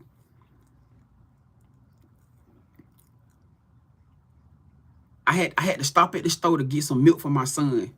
So I reached over, I grabbed my pipe, I grabbed the milk, and I had my left leg hanging out. I had opened my door up, and I had my left leg hanging outside of my door, my car door. So I'm reaching to grab everything. Something motherfucker, I swear to y'all, bro. When I tell you, my spirit was screaming. My spirit was screaming like, look over, look over, look over. And I knew it was something weird, angelic, because I kind of got a chill in my body before I turned around and looked, because I had just thought about this dude that walked past. So when I got this chill, my spirit just like, turn around, turn around, turn around. Y'all, I had looked over. Now, I think my car door wasn't all the way open, but it was cracked enough to where I had my leg out. So I ended up looking over to the side, the rearview mirror. The rearview mirror was veering off back into the back of the dude's truck. Y'all, why I seen the shooter, why I seen him hanging over the back of the dude's truck, had the gun pointed at me. And so soon as I caught it and I looked and I seen a silver glare. That's what caught my attention. Now where I knew it was a strap. I caught the silver glare off of his thigh. And when I seen that shit, I'm like, what the fuck? As soon as I turned around, I ain't get a chance to turn around. As soon as I caught caught the full glare, half glare on my face when it's like I seen him. He just started cutting out. Boom, boom, boom, boom. I'm like, oh my God. So now when I first seen his face and I seen him leaning over, I instinctively threw my body back over the seat because I had an older car Buick. I had a 93 Buick. Y'all know them older Buicks, they had straight across seats then. It was a straight across seat. I threw my body across the layer of the seat, and he just ripping that bitch. I'm like, oh my God, man. It sounded like he had so many motherfucking but but it sounded like that shit wasn't gonna never stop. So I'm laying across the, and only thing I had my eyes closed, and I'm just thinking like, man, I'm gone. I just knew I was gone. I just knew for a fucking fact. I just knew it was over for me. I just knew it was over for me. And I'm laying across the seat. I got my arm hanging off the seat, but I got my body laid across the seat. He done shot the window, shot the car, everything. This where shit got serious for me, where I knew for a fact this shit was personal. After he got done, all the rounds he let off, he started walking up to the car. He started walking up to the car like he was finna execution. He was finna execution style this bitch. That's what let me know shit was real. He started walking up to the car, and I heard, and the only way I knew it, cause I heard him step on the glass. When I heard the glass crunch on his way back, on his way walking. I heard the glass crunch. I heard, and then that's when I opened my eyes, like, and that's when everything, like the whole atmosphere, everything. Y'all know if you seen the movies when they have a hyper moment, and then all of a sudden the shit come back to him, like, that's when shit hit me, like. And I woke up and I opened my eyes and I'm like, oh shit. So now I'm wondering, like, oh fuck, am I hit? But I heard the glass and I heard it crunch again. So when I heard it crunch again, only thing I'm thinking in my head and my spirit, like, boy, if you don't come out this bitch ripping, boy, you was not finna live. That's the only thing I heard in my head, but it's time to let this bitch rip. And I swear to y'all, when that second foot I heard when I hit that glass, man, I came out that motherfucker swing on like this here. But mind y'all, he still, I don't know if he had done reloaded. I don't know what the fuck.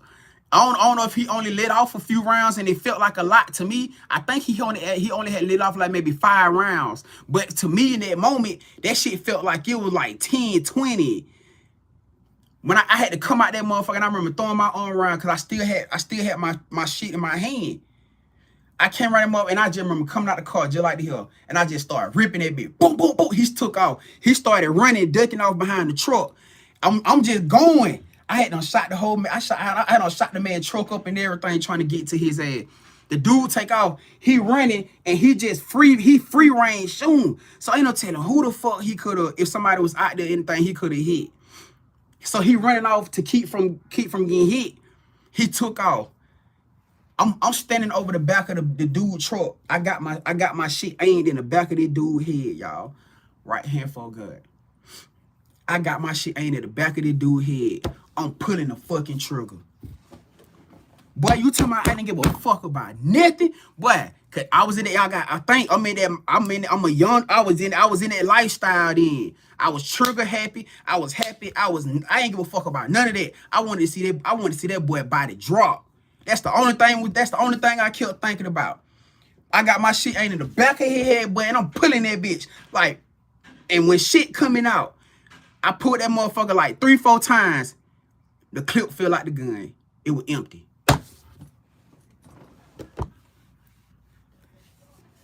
Yo, I'm crashing out because I'm reaching, like, he's still running.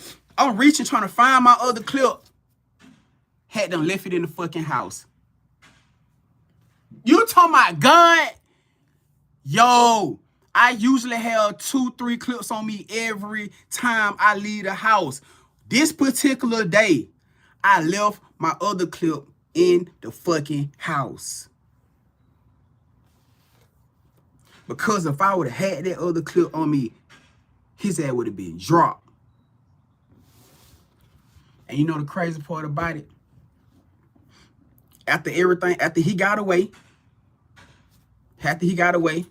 my adrenaline pumping now. I ran to our apartment though. Her brother, he was already at the door. He was already waiting at the door, waiting for the door. I'm beating the door, like, open the door, open the door, open the door. Our apartment was right there, so he heard everything. He heard everything. He seen what was going. He knew it. I opened the door, so I run in there, start loading up my clip, I couldn't find my other clip. I couldn't find it. So I'm like, fuck it, because I'm panicking, my heart beating fast. I just went towards the bullets. I'm like, fuck it, I'm finna load the other clip. I'm finna load the clip back up. It's too late, he already gone now.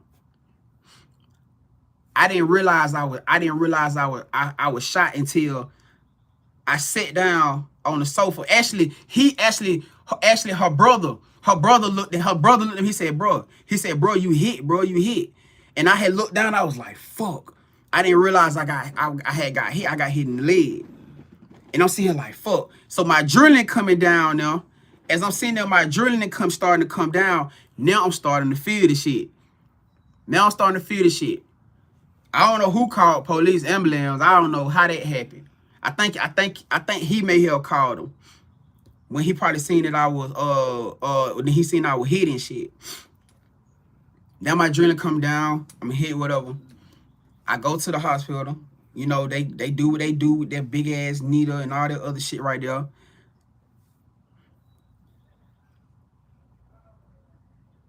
I come back.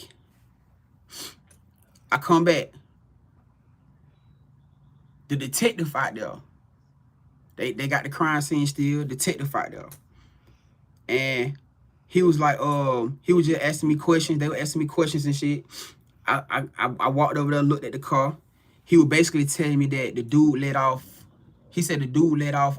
He said they found 9 shell casings, but they only found eight rounds.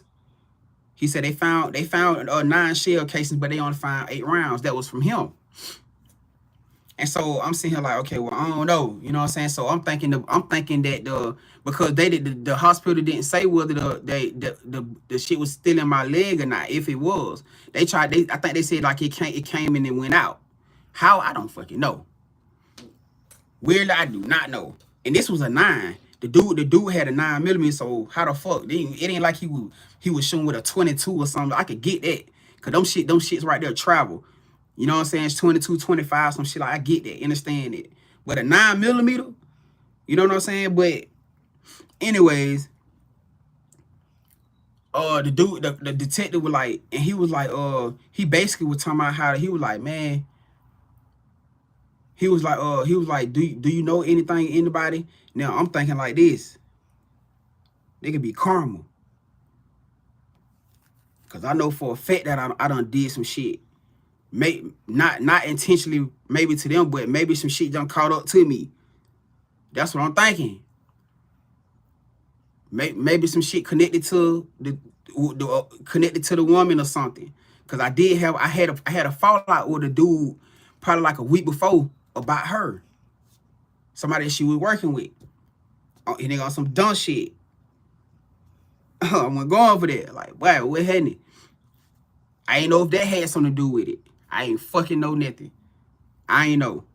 So I had to just chop it up.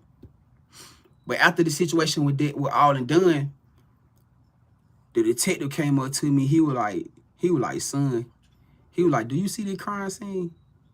And I'm like, yeah, I see it. Like, he was like, do you not understand what you just made it out of? He was like, and then I had basically, after the conversation, I told him that the dude started walking up on me. He was like, boy, that sounded like a hit. He was like, there wasn't no random situation where some dude was just trying to steal your car and take your rims and take your music. Cause my car was mounted. It wasn't no super mounted ass car. It was a little nice car with some rim, loud music in it, whatever. But he was like, son, that don't sound like no just random jacking.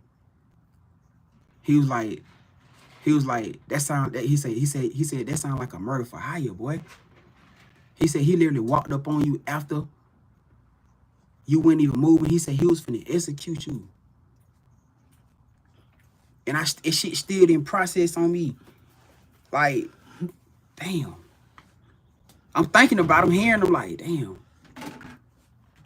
That shit, it makes sense. It makes sense. So after it's all said and done, my pops was like, bro, but the detective was basically asking me, do I got somewhere I could go? He was like, being real with you, he said it ain't gonna be safe for you right here. So I end up moving with my pops. He stayed way out in Douglasville, which was a perfect, because that was far away from where I was. Man, I was so motherfucking traumatized by that shit, y'all. Don't get me wrong. I had them been in plenty of shootouts. The shootout wasn't it. That wasn't the traumatizing part. And you would think because I had them been in a few that I wouldn't be fucked. But it was the fact that situation, it was so close. For the fact that it was so close, I think that's what. But no, it wasn't even that. No. It wasn't even that. I didn't even tell y'all about this part. The part that traumatized me was because when I went to go look at that car, 2 of them bullets went through the back of my son's car seat.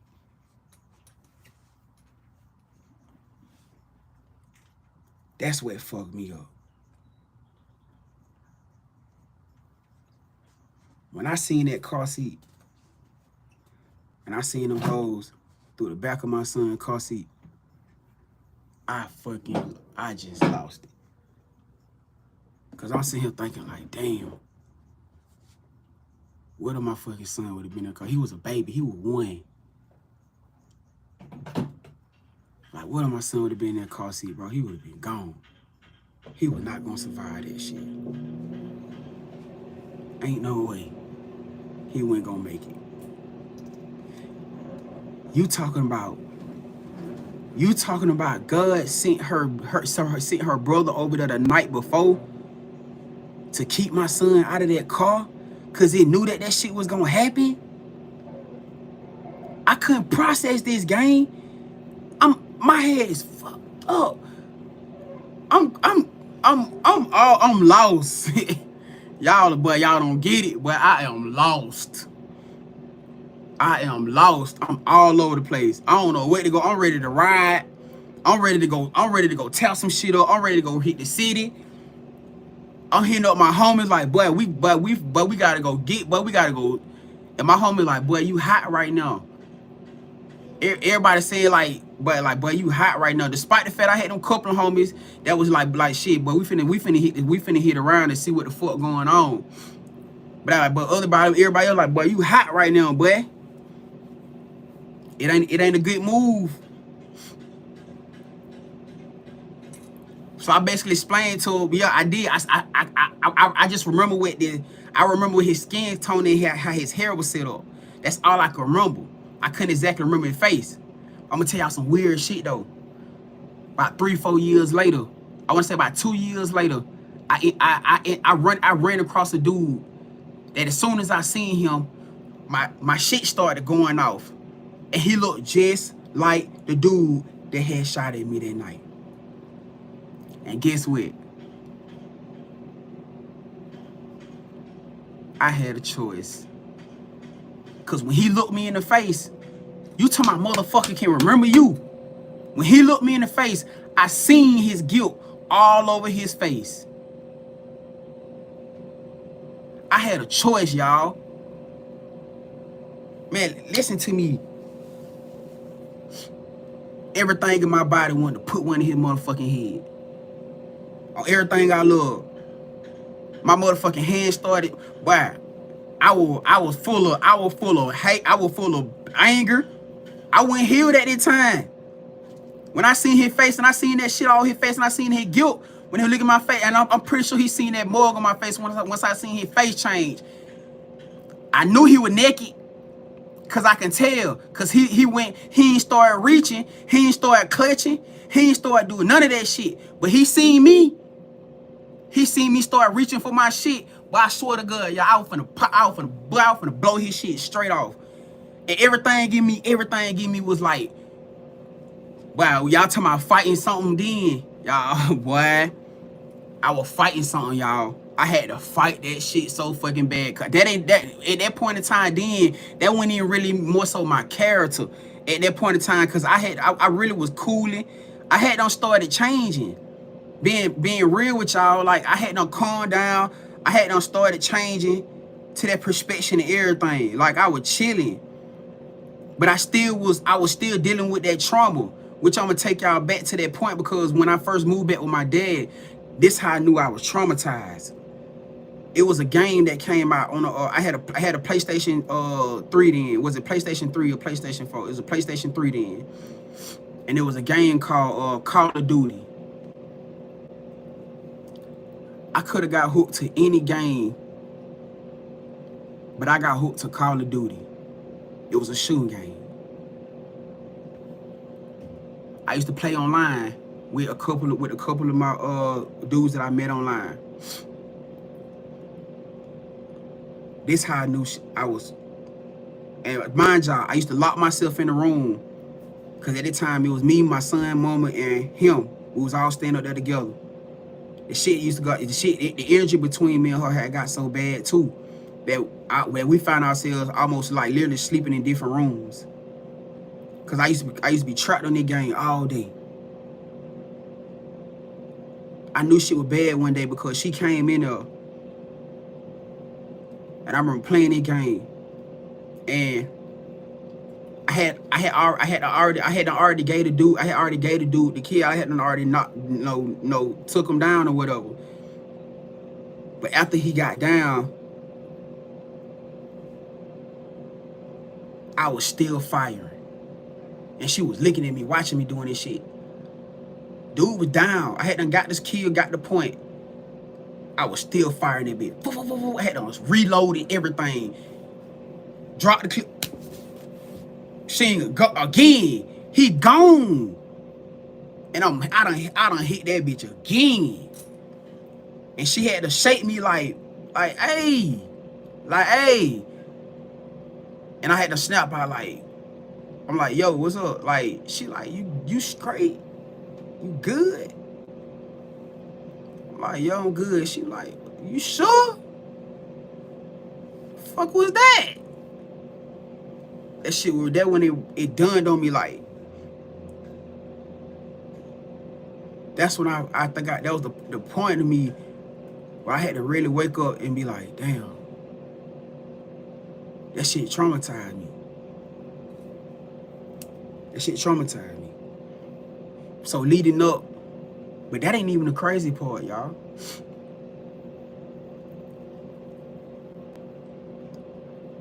I want to say about 2 months later, I used to have a leather jacket. I used to have a leather coat. It's the same leather coat that I had on that night that I got shot.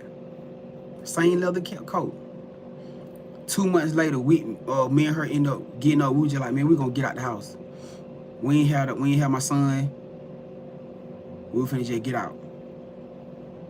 I go to put the leather coat on. I'm standing at the bottom of the thing, and I went to go do something, and I noticed that I had a hole in my jacket on this side. I noticed I had a hole in my jacket. I'm saying like, what the fuck? I know I ain't ripped my jacket. I'm like, damn, that motherfucking expensive ass goddamn jacket. So me just being me, I go to stick my finger into the hole of the jacket. Mind y'all, this jacket like 3 layers. It's a leather coat. It's like 3 layers.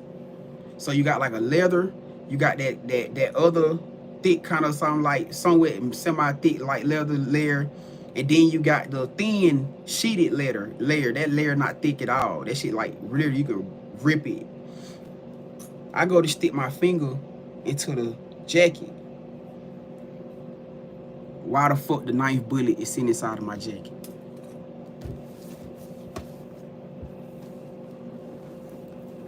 Remember I told y'all They found 9 rounds. They found 9 shells and only 8 bullets.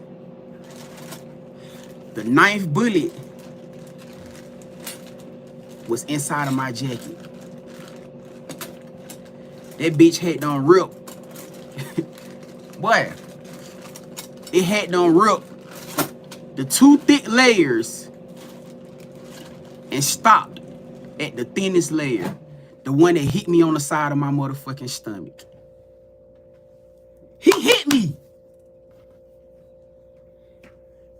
Do y'all catch what I'm going? He fucking hit me. He hit me. Right on my motherfucking side, right here. He hit me twice. He legit hit me 2 times. In my leg and on my side. The motherfucking bullet didn't go through the last layer. It went through the first 2 layers and stopped at the layer that was contacting my skin. You talking about somebody freaked the fuck out, y'all? Oh my god! I was sitting here like I called him like, hey, she like what the hell going on? I'm like, I found the last bullet. She like, where you find the bullet? And I said it was in my. She was like, she looking at me like, how the fuck did that happen? I called the detective. I told the detective, I'm like, hey, I found the last bullet. He like, where you find it at? I said, it's inside of my jacket. And he like, what you mean? I don't get it. I can't remember if he pulled up. I think he pulled up on me. Or if I sent him some pictures, I can't remember. I think he pulled up on me. I had to meet him. I can't remember how that happened. But I showed him how it was with the jacket and the layer. This dude looked at his jacket. He looked at his jacket. And he looked at me. He was like, he couldn't fucking believe it. He like, hold on. He like, you mean to tell me it went through the first 2 layers of your jacket and stopped at the thinnest layer that hit you on the side? And you didn't feel it? I didn't have a bruise. I didn't have a mark. I didn't have nothing. I didn't have a scratch on me from when that bullet hit my side. Man, that dude looked at me. He said, boy, he said, I don't know who the fuck you are or what you got. He said, boy, if you don't believe in God, I don't know what to tell you. He said, son, you got a motherfucking calling over your life.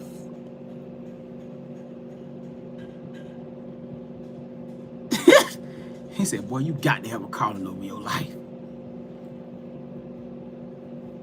He said, boy, you got to have a calling over your life. Cause ain't no way. Ain't no way. And all I could do was just sit back and like, I still was like kind of fucked up behind it. Being honest, I'm still trying to put this shit together.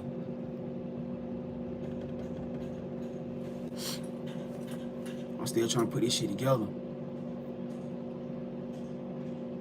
But fast forward to that 2 years, I seen the dude. And everything gave me, and that ain't even the type of person that I am, like really wanted to be. But everything gave me wanting to lay his ass down. I was still dealing with that anger, I was still dealing with that rage. And he knew who I was when he seen me. And he didn't go to clutching there, but that looked like that was a freebie. And I didn't even do it. I didn't even do it. It took everything in me to fight that shit. And I was just like, and I think a bigger part of it was the fact that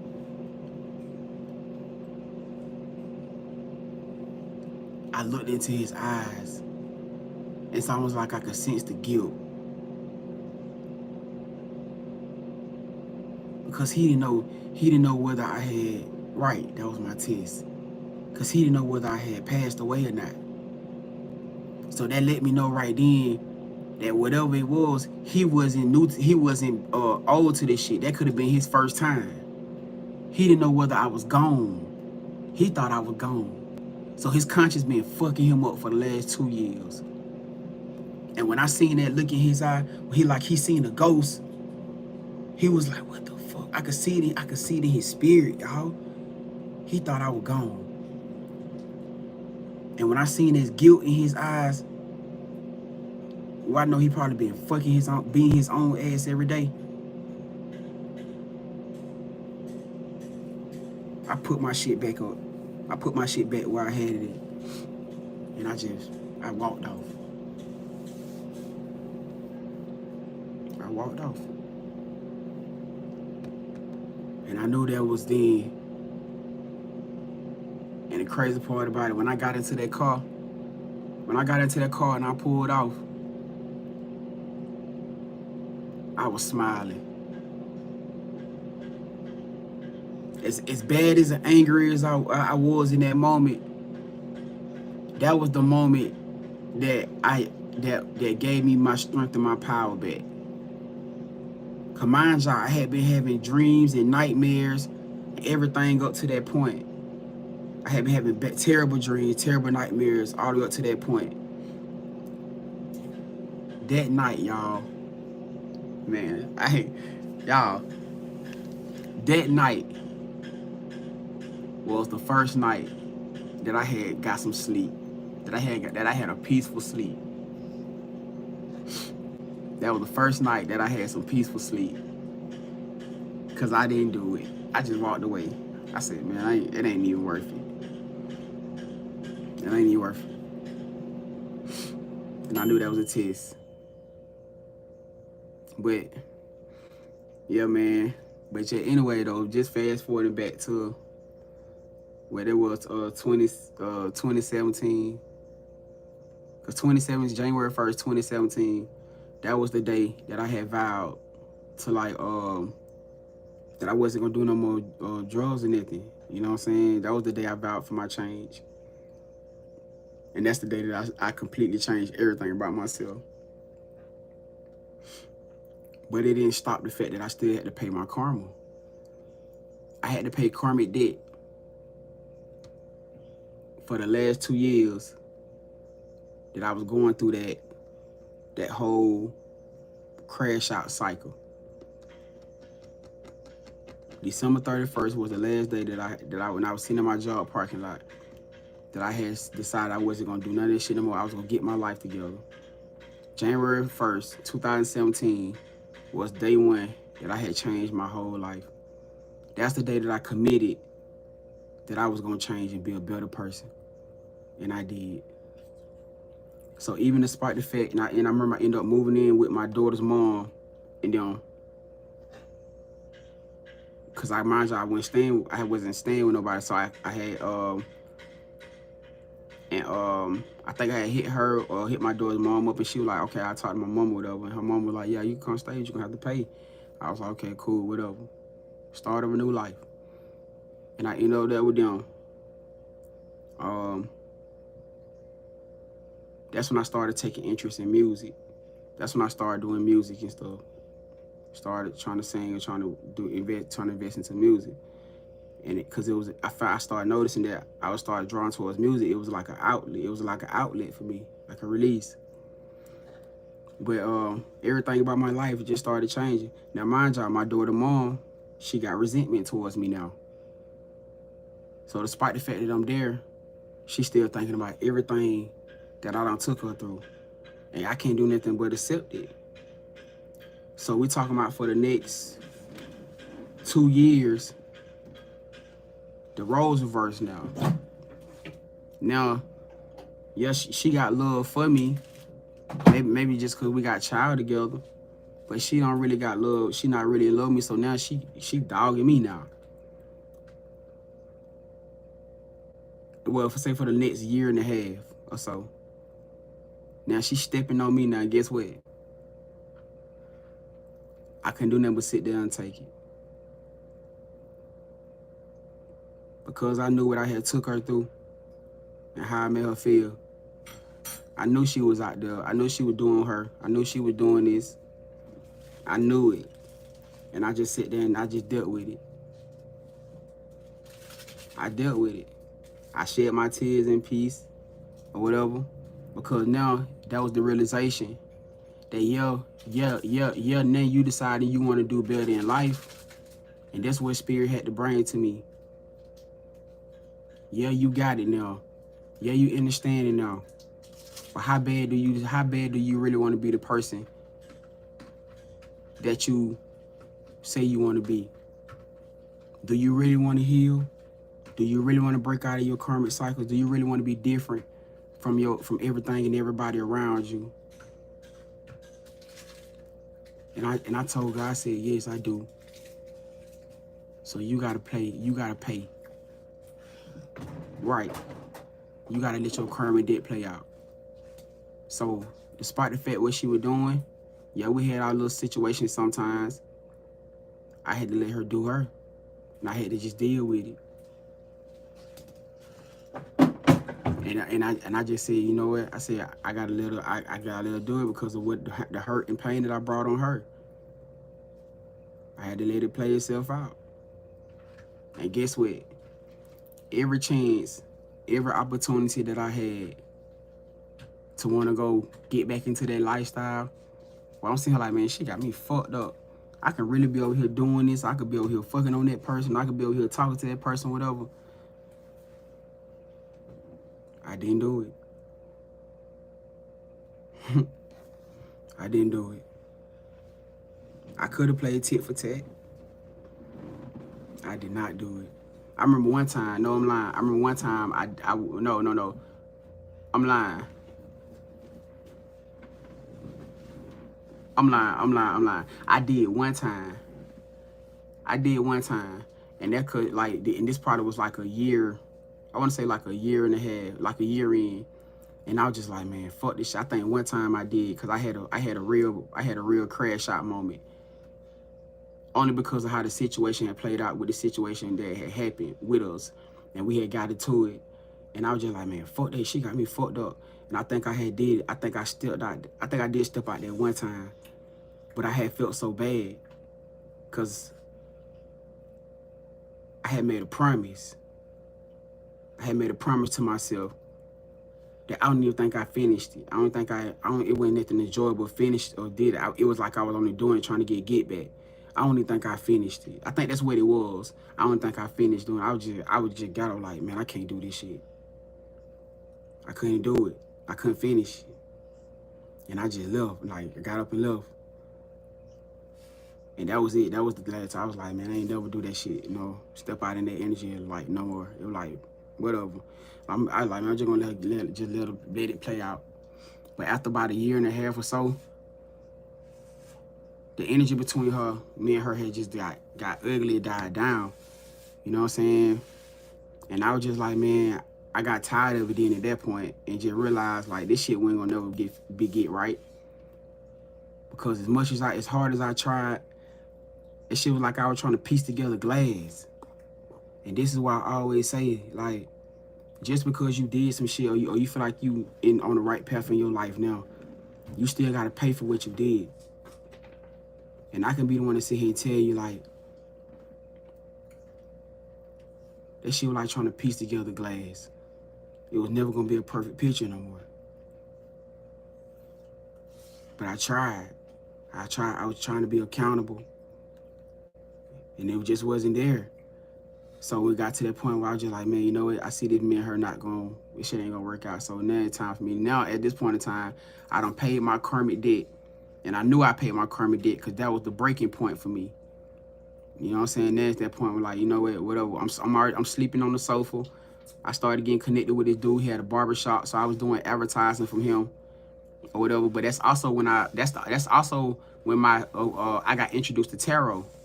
That's when I started getting introduced to tarot.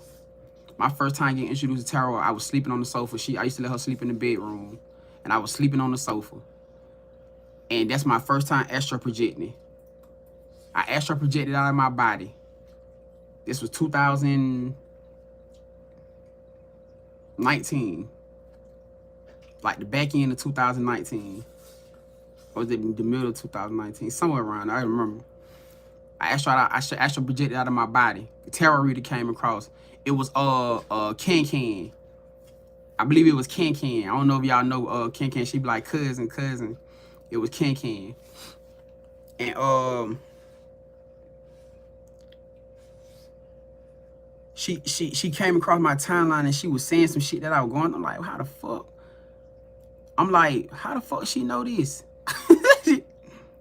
I'm sitting in my head, I'm sitting here like, how the fuck she know what I'm going through? And I'm crashing out because I'm sitting here like, how the hell this lady with these cards able to tell my life like this? How did she know that what I was going through? You feel what I'm saying? But the energy was, she was speaking from a divine feminine energy. So the energy was as if I was the divine feminine in that point in time. And she was the divine masculine. So that's the only thing that confused me, where I was confused at first, because, and that's another reason that made me start getting into tarot, because I used to run across so many tarot readers that used to always talk about divine feminine, that made me confused, because I was in the divine feminine energy and this person was in the divine masculine energy. So I was confused. I couldn't understand. So when I got to that point later on down the line, when I started doing tarot, I said, I'm gonna do tarot, but I'm gonna speak in a non-gender energy, or incite my people to let them know that we all carry feminine and masculine energy. Because it was I used to see a lot of men come in on their posts, and they used to be like, I'm confused because it sounds like you're talking about me. You know what I'm saying? But that's the first time I astral projected. And I astral projected out of my body. And then when my spirit came back, I astral projected into the room that she was in, and I seen how she was laying.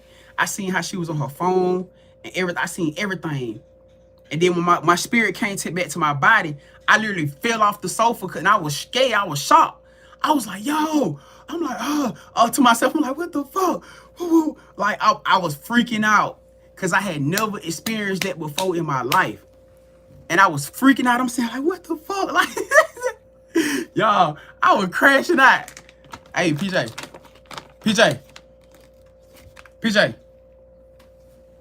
Hey, do me a favor. Grab that water out the freezer for me. It's behind the bell peppers. Hold on for a second, y'all. All right, Daddy. But I was crashing out because I had never experienced that before.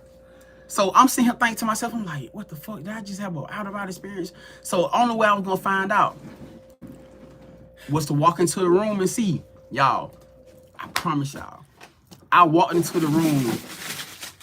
She was laying the exact way that I seen. She was sitting the exact way that I seen. Appreciate it. And she had her phone the exact way that I seen her. And when I tell, she was like, what's up, you good? I'm like, yeah, I'm cool. And I just bet out. She look at me like, what the fuck? Okay, whatever. So I back out the room and close. I'm walking to the living room and I'm seeing like, yo, what the fuck just happened? But Ken had just said that the whole aspect of her read was saying something about somebody having an out-of-body experience. So what did that do? That drew me back towards the tarot. So now I'm obsessed with tarot now, because this lady literally just told me what I was going through, and she come back and with a read to somebody having an out-of-body experience, and I just had one. I'm hooked to tarot now. I'm watching that shit all day.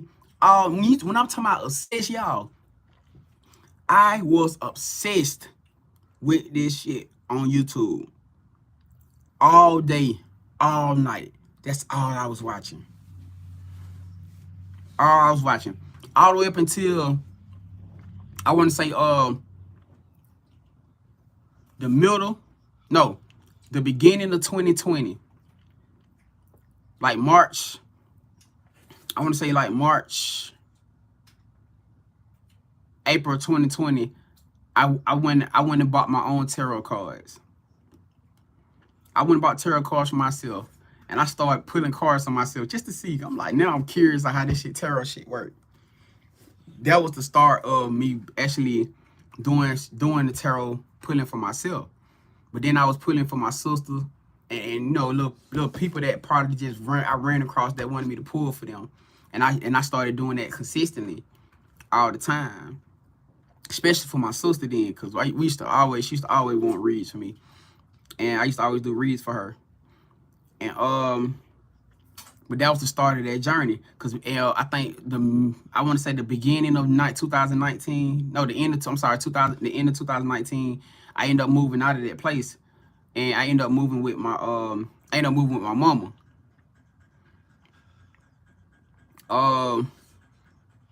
Now that situation kind of was like all over the place at first. That's when I started initiating. That was the start of me initiating my resurrection. My mama had an attic. She had rooms upstairs of her house. There was an attic.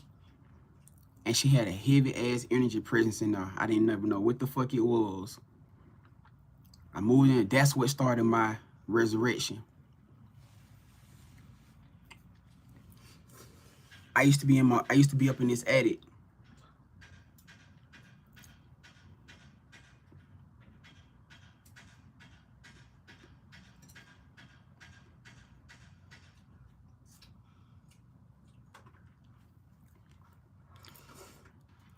I used to be up in this attic.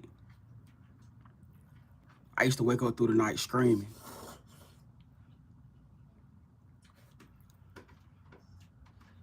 Like in torture, that's when shit really started for my resurrection.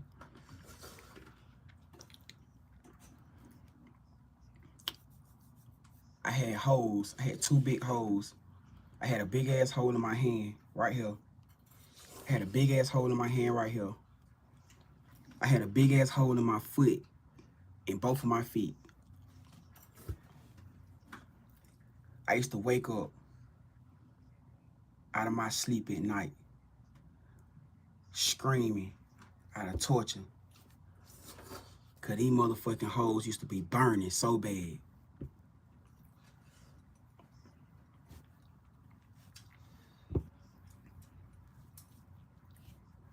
Wake up screaming, crying, hands burning, feet burning. Burning. In pain. You could see the motherfucking holes like they was thriving. On my hands, in my feet. And in my legs. Midway in my legs. I ain't got to tell y'all, for those who know, what that was a depiction of. If you know, you fucking know. I was going through a resurrection. Bringing back everything, every memory of pain, torture, success, betrayal, everything.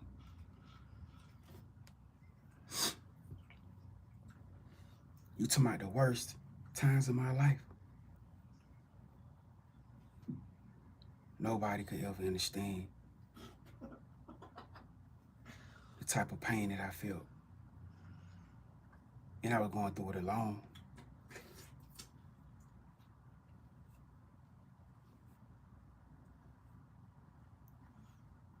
That was one of the most worst.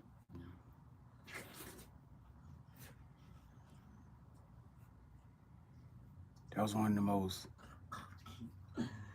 worst times for me.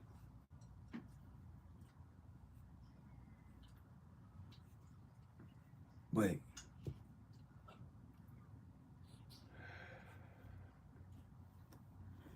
and then for me to be peeping the energy in there. Every day I walked into that door, the front door, it's like a big ass black energy shadow. Energy was just waiting on me to come in. It used to follow me all the way upstairs until I went through the threshold of the room that I was sleeping in. And that's where it stopped. As soon as I crossed over that threshold, that's when it felt like everything, the energy was like every day.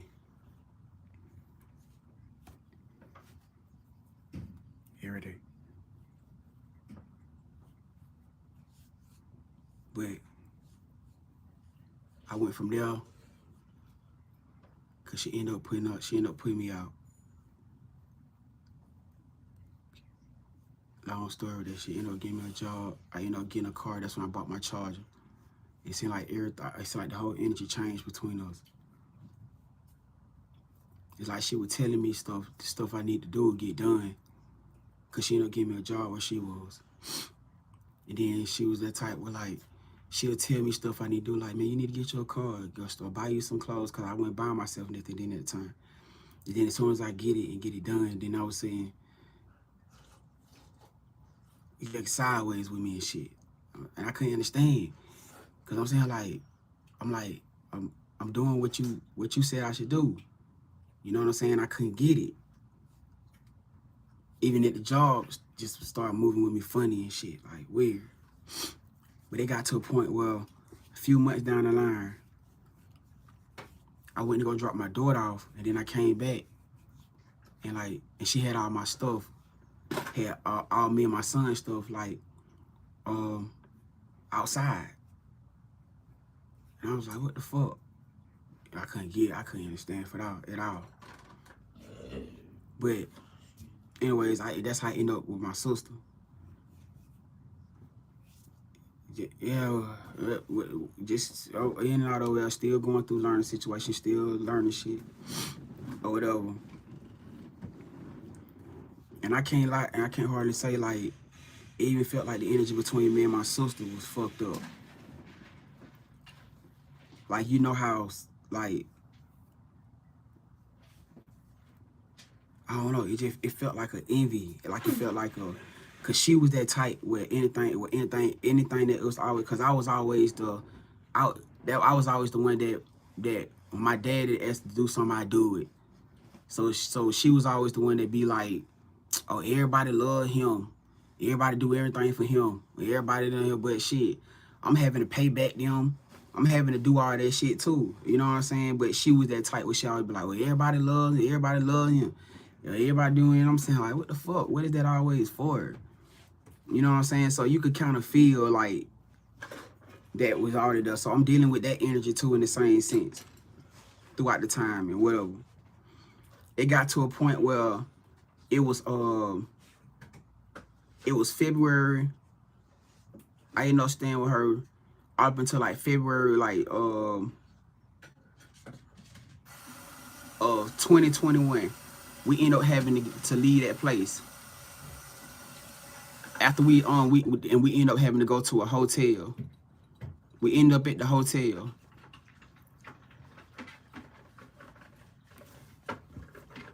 She had, before we got there, she said that she was gonna give me, before we even got to that situation, she was saying that she was gonna give me she gonna give me like $1,200 or something like that to help me get something, to help me get together, whatever. She ended up giving me some of the money, but she ended up giving me the rest of it or whatever. But we got to the point now where we at the hotel now, we finna get the room because we had to leave that place that she was at. So we get to the hotel. It was just a weird ass feeling, y'all. She had done booked a room or whatever, and I'm assuming that because she had four kids. So it was all of us crunked up into this one room, along with me and my son. And so I'm sitting here like, my spirit just kept saying, get your own room. Get your own room. Now mind y'all, I ain't got no income coming in. I was doing Uber with my charger, but my charger started fucking up. So I wasn't even able to do that no more at the time. You feel me? And something just kept telling me to get my own room. So I'm thinking like, okay, I'm asking the lady like, okay, so do y'all got any more rooms left and available? And she was like, yeah. She was like, we got one more room left. No. She was like, yeah, we got a room. She didn't tell me that it was the last room yet. But she said we got she said we got one more room left. I was like, well shit, let me go, can I get the key and go look at it? So I went to go look at the room or whatever, and it was kind of so it was decent. So I said, you know what, don't worry about it. Mind y'all, I only had enough to pay for that room for one day. I had filed my taxes though. I had filed my taxes about 2 weeks, about maybe a week or two before we got to that point. I came back and I was debating about if I should get that room or not, or did I want to go up in there in that room with them. Now I knew some shit was gonna pop off with us because first off we crunked up in there in this little bit of room. I just knew some shit was gonna be uncomfortable. Man, I sat there and the lady was looking at me. She said, "What you gonna do?" I said, and then I'm looking at my sister now. Mind y'all, she said she was gonna give me more money. So I'm thinking that she gonna be like, well shit, bro, don't worry about it. I got you. Cause that's what I would have did. Cause that's who that's type of person that I am. If that would have been me with that bread or with that money, I would have gave that to her. You know what I'm saying? I would have paid that shit for her. You know what I'm saying? And I'm sitting there, I'm looking at her like, is she gonna be like, okay, well shit? And she was just sitting there looking at me like this. And that gave me that wake up like, damn. She really on that type of time. So you know what I said? I said, you know what, fuck it. I said, don't worry about it. I said, I'm gonna take it. I ain't know how we're gonna pay for the room the next day. No. I had the money for the room, and I had like maybe another $20 or so left after that. I said, fuck it, I'm gonna take the room. I paid for the room, got the room. As soon as I got done with the room, y'all, somebody called and asked about her vacancies. She said, oh, I'm sorry, I just sold the last room out. I said, what the fuck? That's when I found out that was the last room. She didn't tell me that was the last room before. She said, I'm sorry, I just sold. Now, mind y'all, these are extended stays, so they got kitchenettes and shit on them. She said, I just sold the last room out. I was like, damn, that's crazy.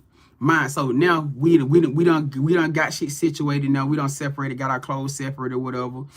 Me and my son went to the dollar store. Cause now I'm like, I'm feeling good now, y'all. Y'all, this is why I always say, listen. That night in that room, y'all, that was the first night since I was at my mama house. From transitioning from my mama house to her house, that was the first night that I had a peaceful sleep. Inside of that hotel room, it's like I could fucking breathe, y'all. I swear to y'all not, gang. I felt peace. I felt like I was in control. I finally was like in a place of lifted. I feel like I was in control, like of my energy. I feel like I could breathe. I feel like a weight was off of me. I feel like a weight was off of me, y'all. I was so fucking happy. Y'all, listen. I didn't know what I was going to do about the room the next day. Let me tell y'all how God worked. Me and my son went to the Family Dollar, and we went to go grab some food, some little dollar food from there because I ain't have a lot of money. And we bought some cleaning supplies so I could clean the bathroom. We bought I'm like, shit, man, this about the closest place that we got to a home right now. So I'm like, shit, I just want to buy some little shit to make it feel homey. I bought like a bathroom mat, a bathroom set. You know, it came out, and the set was only like $5. You know, the set that you put the rug in front of the toilet. You got the toilet thing. You got the rug that go on the floor in the bathroom. And I was just like, shit. And I'm just buying little stuff to make the, you know what I'm saying, the soap dispenser. I'm buying little stuff to make the bathroom look, feel like home. You know what I'm saying? Cause I'm like, shit, closest place I hate to feel like a home. You know what I'm saying? But so we coming back, y'all. We coming back from Family Dollar. While we come back from Family Dollar, my phone go off. I look at my phone. My phone said,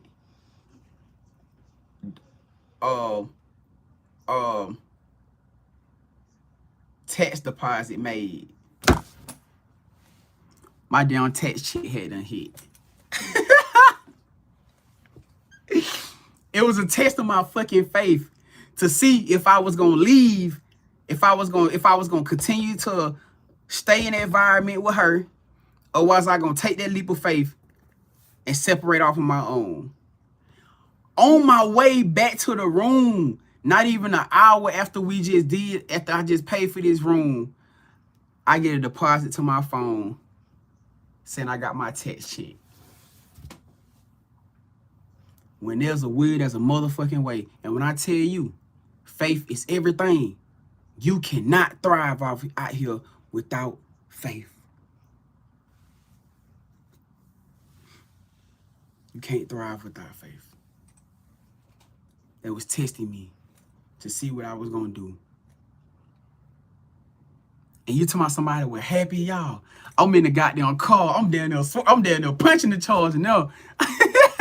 Cause my charger, like, it had an ECM problem. So 1 minute it working. For those y'all who don't had chargers before, y'all know what the fuck I'm talking about.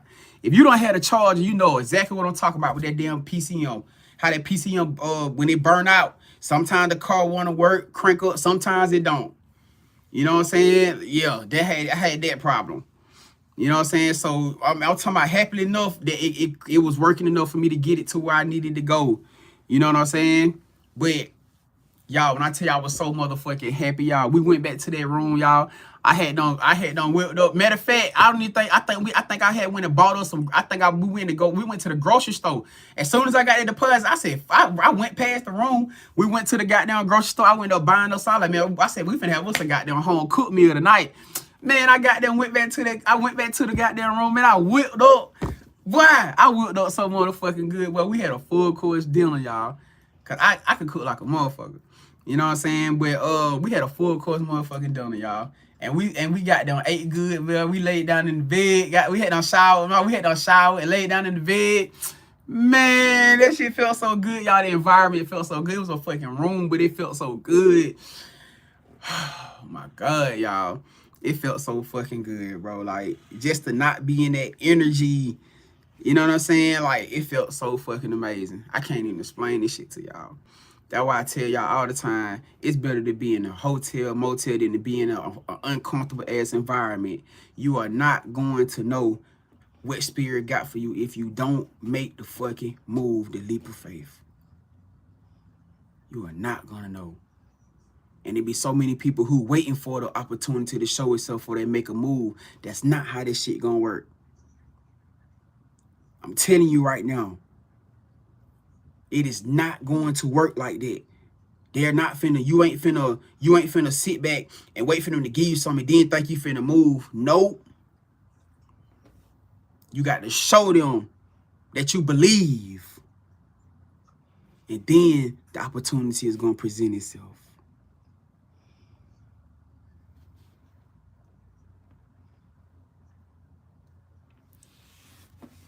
Then the opportunity is gonna present itself.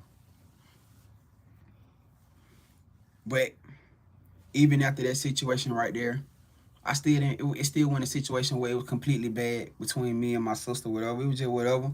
It was just. I just felt like it was something that just needed to happen. You know what I'm saying? Or whatever. You know what I'm saying? But eventually, through that time and frame where she ended up moving away, and the vibes just ended up doing what it do anyways. You know what I'm saying? But that's when around the time. That's when the pandemic. And like I think of like a month or so later, that's when the pandemic hit.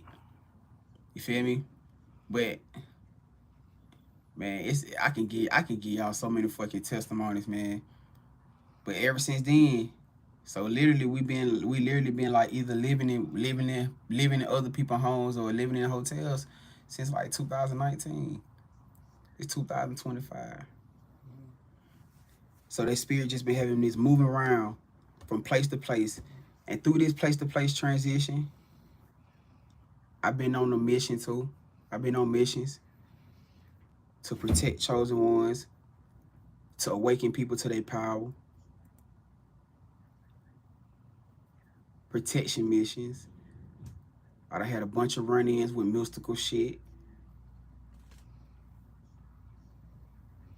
And I mean, mystical shit, I told y'all about the soul swapping shit. For those, actually, I didn't tell y'all about that. I done ran into I done had some shit really, I done had mystical shit trying to take me out.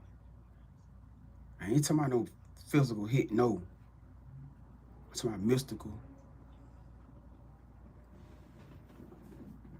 Obviously, they don't want me to talk about that.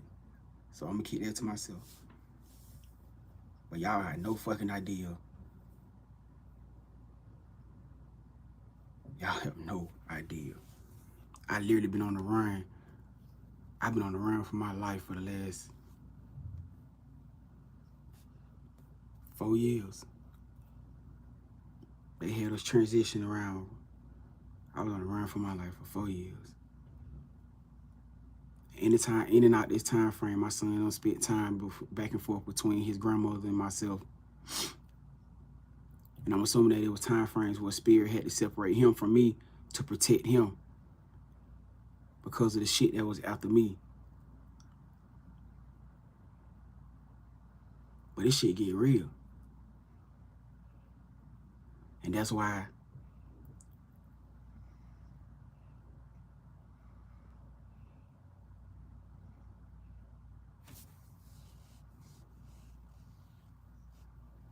if I told y'all, bro, if I told y'all who I was,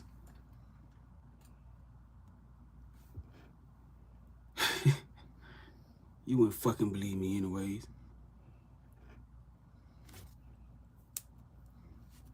Because you're too caught up into perception of how you think shit's supposed to look and not how shit really is.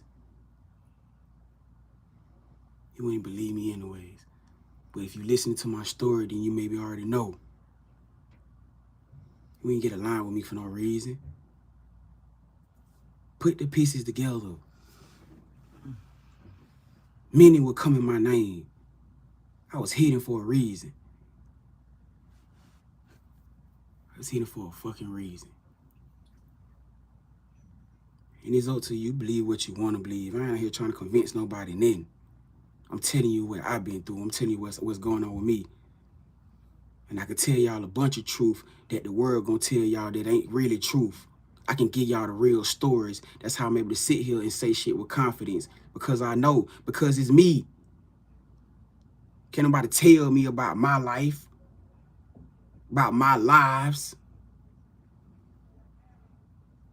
I ain't here to debate with nobody about nothing.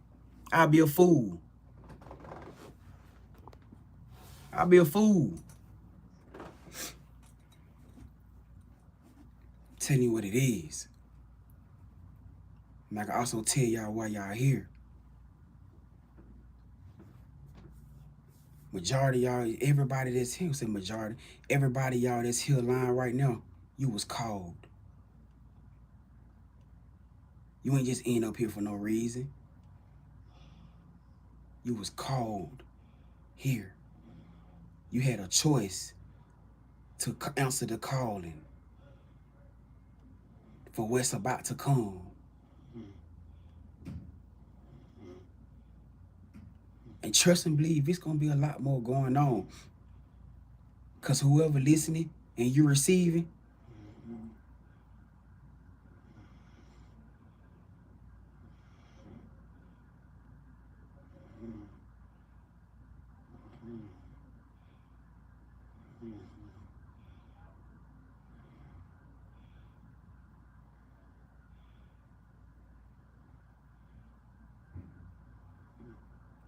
I don't have a reason to lie. Lie to you about what? My spirit team, Most High, gonna back me up every single time.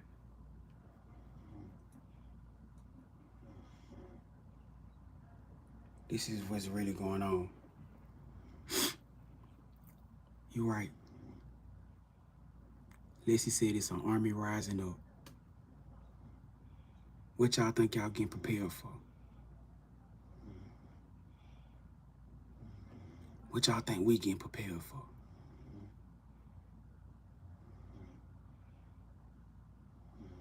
If your spirit been telling your ass to fast, if your spirit been telling you align with these soul unions, if your spirit been telling your ass to get your ass away from your karmic family and friends, why? Because they've already found a way to open up the portal to the underworld. So a lot of these karmics are about to start getting possessed. Y'all notice it's been a lot of unalivings, huh? Motherfuckers been losing their mind. Y'all think that just happening for no reason? What y'all think taking over them? Why you think they telling y'all to get y'all ass away from these karmics? Because their energy can be deterred. Their energy can be possessed. You see motherfucking karmic lovers spazzing out on karmic lovers and unaliving them and shit and kids. Why y'all think that's happening? That's an entity. Their vessels are open to being possessed. This karmic family, they're going to use them to hurt somebody, to hurt you. That's why they on your ass so heavy. I told y'all, this shit is bigger than love. This shit is life or death. It's about survival. You need this kingdom spouse. You need this person. It ain't no way around this. Man, you can heed this or you cannot. It don't even matter to me. Because at the end of the day, it's your life. You got to make your own choice. But you cannot tell me that you do not see, dream, spiritually see and pick up what the fuck is going on. Can't tell me. The reality is, this new earth coming with a lot more than what people think. Yes, the new earth is a purge. You got so many people out there. That's why I don't entertain comments. That's why I don't answer comments, because those who don't get it, don't get it. I'm not finna waste my time trying to explain to somebody who don't understand. This new earth is coming with a purge. It's coming with a fight. And y'all just need to be getting ready. What I told y'all earlier, I keep giving y'all bits and pieces every time. What I told y'all about to go through a DNA activation. Why you think that's so? Why you think Spirit telling y'all to go on fast? Why y'all think y'all fasting for those who fasting? Why you think I'm fasting? Why you think they telling you to put the alcohol down? Why they telling you why you think they telling you to put the cigarettes and smokes down? Listen, pay attention. Come on now. Look at what's going on around you, gang. Why you think they separating you from toxic environments to put you in a healthy environment so that you can start learning, so you can start thriving, so that you can shift completely into your divine energy? This is how y'all gonna be able to save yourself, to save your children, to save your family. You cannot, you will not. A lot of you, I despise to say it like this. Your children are not going to survive around that karmic or in the karmic environment.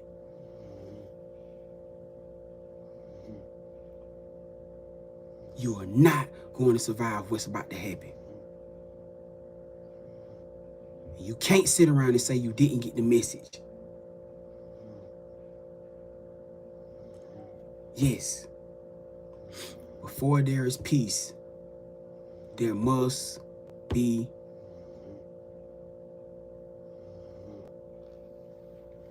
that's the truth.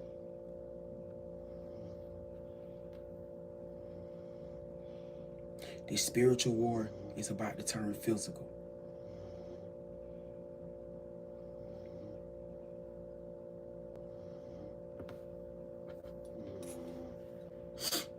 The question is, who getting the fuck ready and who ain't?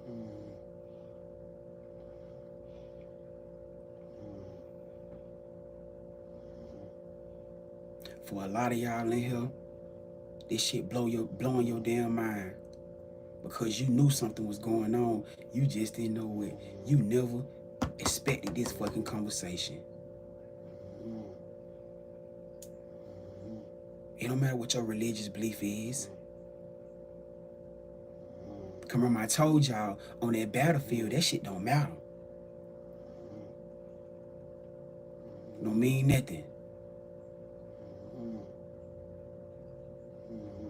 You didn't expect this moment. But here we are. You knew you was something special. You knew it was some mystical shit happening. Oh yeah, you did. You just didn't think it was this. You had no idea. What I told y'all earlier. I said y'all gonna be the ones, well, standing on the top of the hill. Like, remember, you weren't paying attention to what I was saying? I was giving y'all the hints, giving y'all the clues. This is the rise of the new Olympus. This is the rise of the new gods and goddesses. And a lot of y'all have no idea what you about to go up against. A lot of y'all think y'all going up against demons and Satan, Lucifer. Y'all think Satan, Lucifer running the show?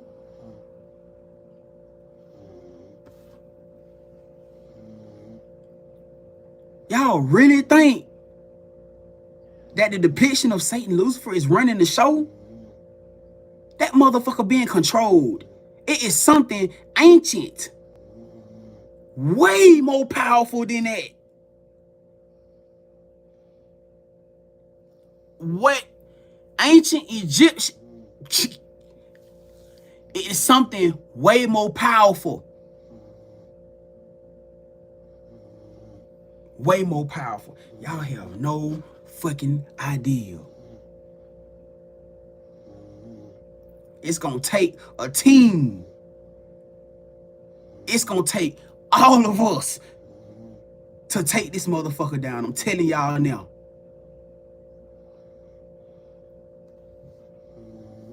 It's gonna take a team.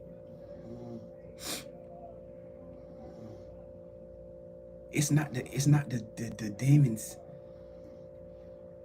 that you gotta worry about. It's the other deities. There are other gods and deities that despise you because you're about to bring change. You ain't going up against no demons. You about to go up against other gods.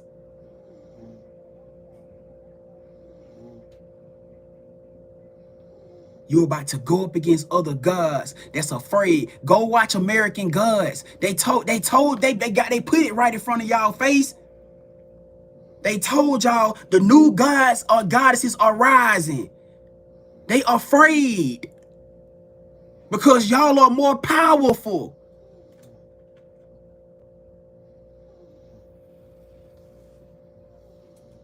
It's the new Olympics.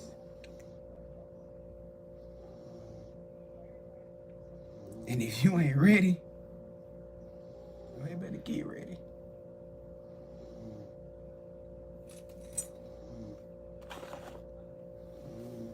If you ain't ready, you better get ready. And if you don't believe in, you better believe in something.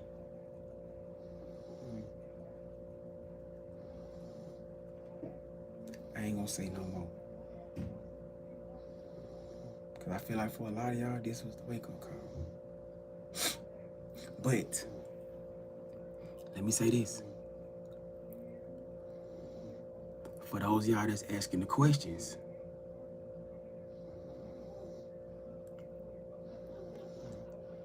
why y'all think the bullet didn't penetrate me?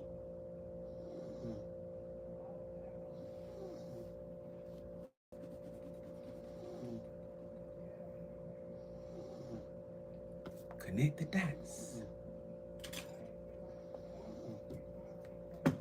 Why didn't the bullet penetrate me?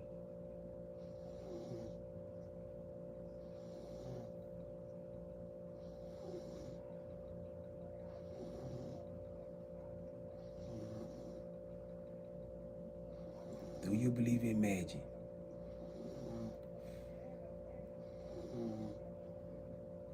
Because that's who you are. are a magical being. This shit get real.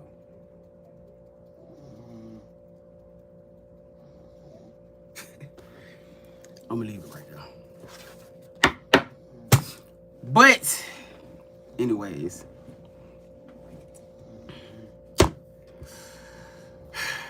you here? Welcome on in. If you're here, welcome on in. And congratulations. Your royalty came with what it was supposed to come with. Because remember,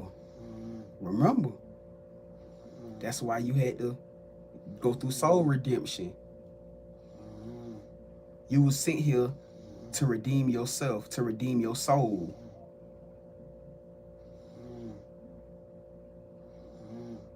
And you did.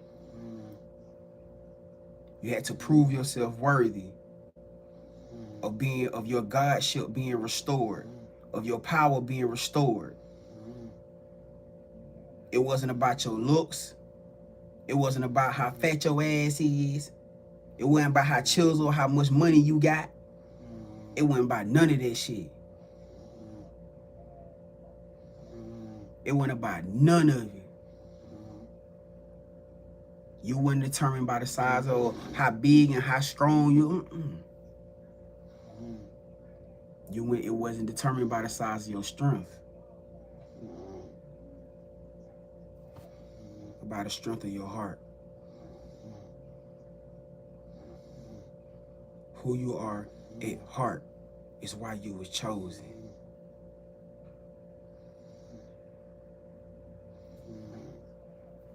Because you got to remember, too, with great power comes with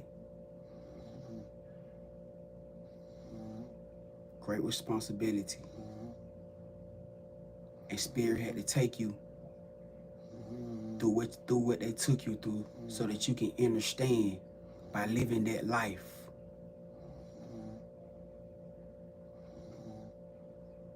How blessed you are. And for you to never take it for granted over God's people the way that we did before in the past. Now you know how it feels to live a human life.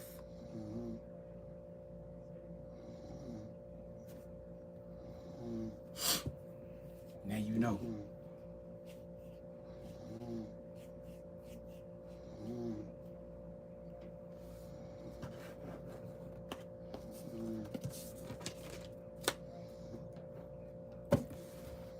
So, I know this is a lot for some of y'all to take in. I get it. But obviously this was timing. It was meant for this conversation to happen.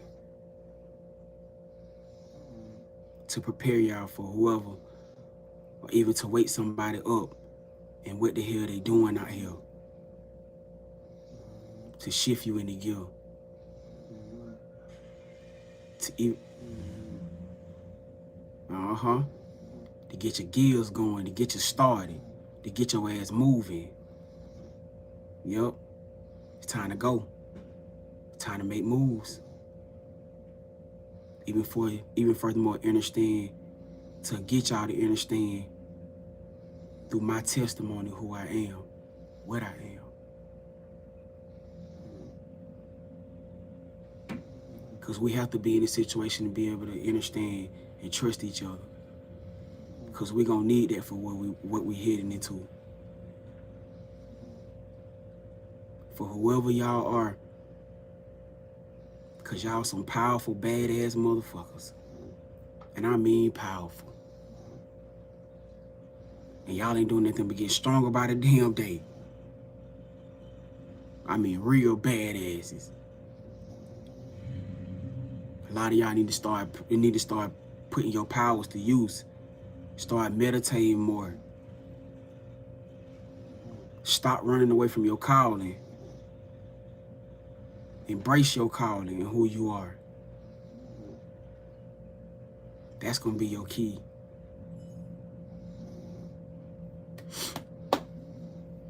All right? All right.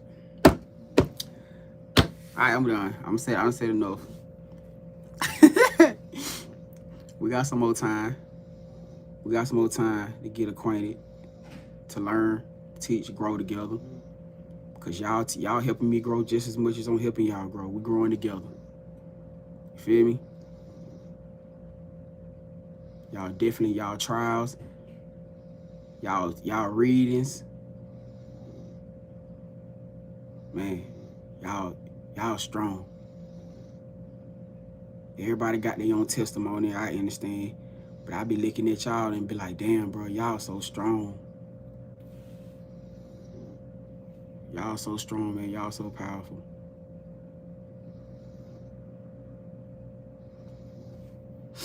And I'm proud of y'all. I'm proud of every last one of y'all, man. Because at any point in time, y'all could have gave up. Like I said, y'all could have left out of this live. But it showed me that y'all stepping up to the calling. But y'all spirit team knew y'all was going to do that. Because y'all don't back down from shit. That's why you here. And so many of them else. It was meant for whoever to be here to be here. Why y'all think we talking about this on the back end? I could have been talking about this in the beginning when there was so many people in the live. But I didn't, huh? They waited till a perfect timing. Because it was the perfect chosen ones who's supposed to be in here for that conversation. It wasn't meant for everybody. Because they know that y'all gonna listen, y'all gonna receive. And what I always tell y'all, don't just take my word for nothing. Don't take my word for shit. I don't want you to take my word for that. I want you to take what I just told y'all and go back to your spirit team. Go back to the Most High God. Go back to whatever your higher power is and ask them for confirmation. That's how real this shit is. I ain't saying I ain't never got to be in a situation to lie to nobody. Take what I just told you and go back to your spirit team and ask them for confirmation. I already know what they're going to tell you because they here. We all, come on, man. It's a spiritual congregation. Go to your spirit team and talk to them. And for a lot of y'all in here, you might well get ready. Because tonight, they finna download your ass down.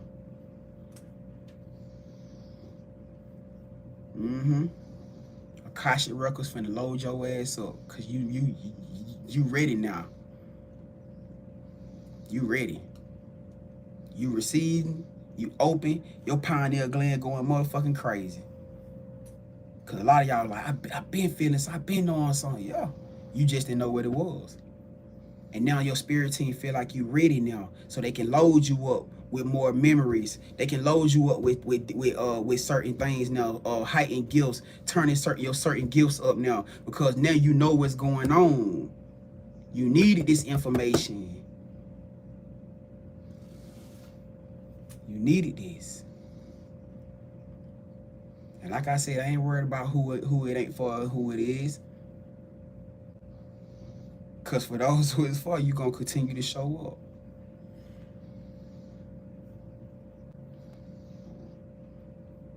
up. But, hey, let's get it, man. Let's get it. So, look, hey, before we shut this thing down for tonight, man, do I got anybody else?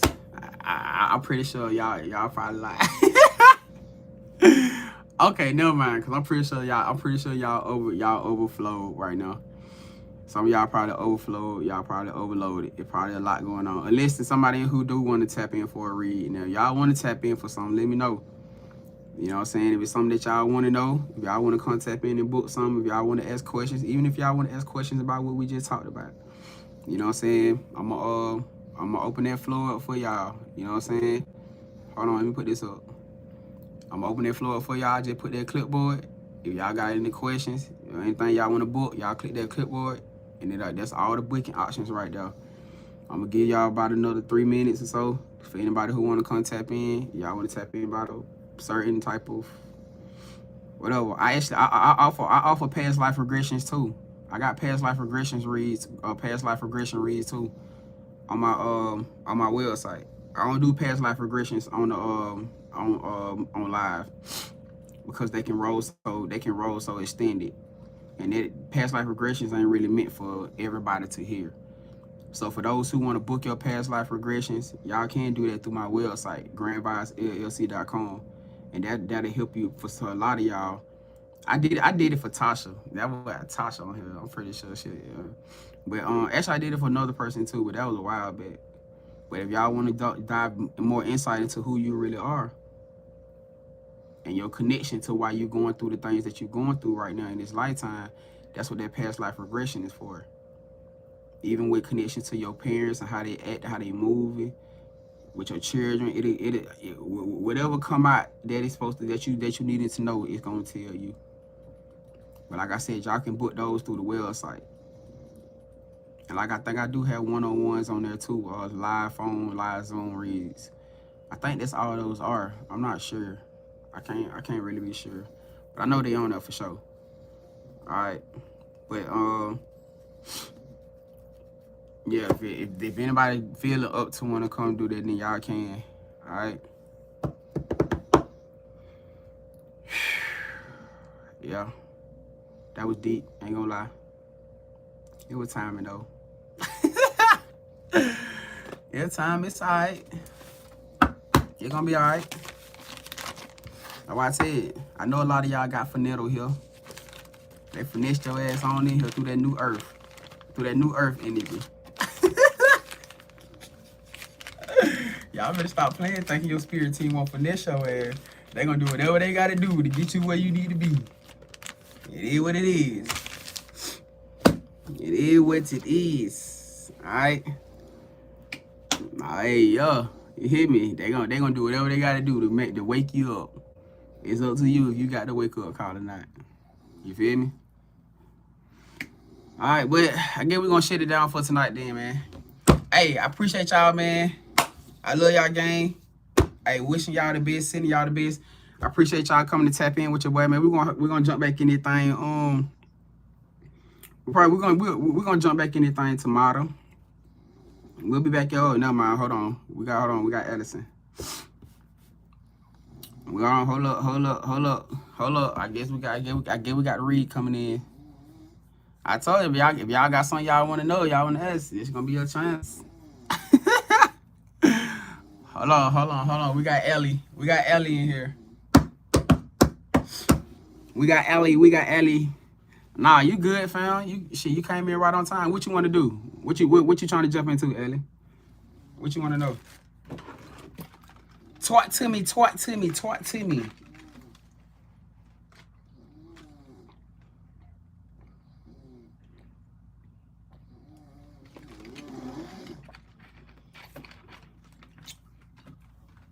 Man, listen. Oh, she said whatever come out. She said whatever come out. All right, let's see what we got, man.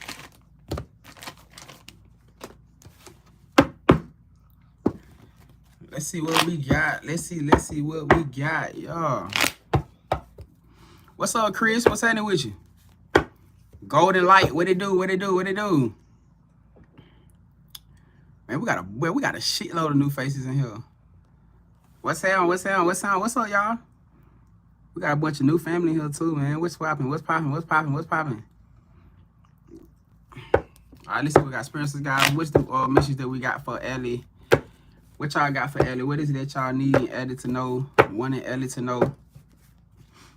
Man, I told y'all we do some of everything in here, man. We laugh, we cry, we talk, we get real to it. You know what I'm saying? Real family shit. Like, we real life be growing together in all aspects. No cap.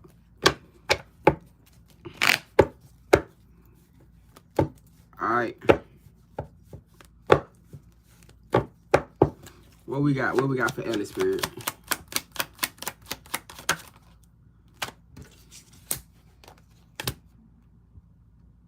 Alright, Ellie, you got the Queen of Wands energy and you got the Page of Pentacles energy out here with this Tower card.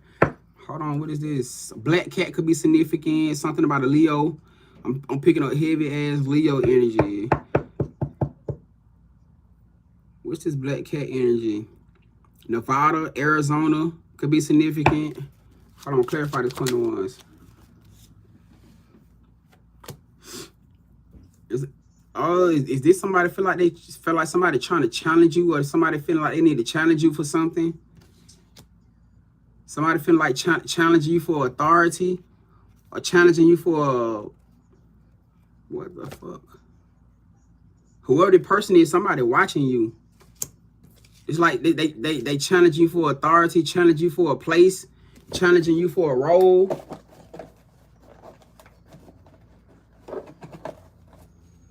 Hold on.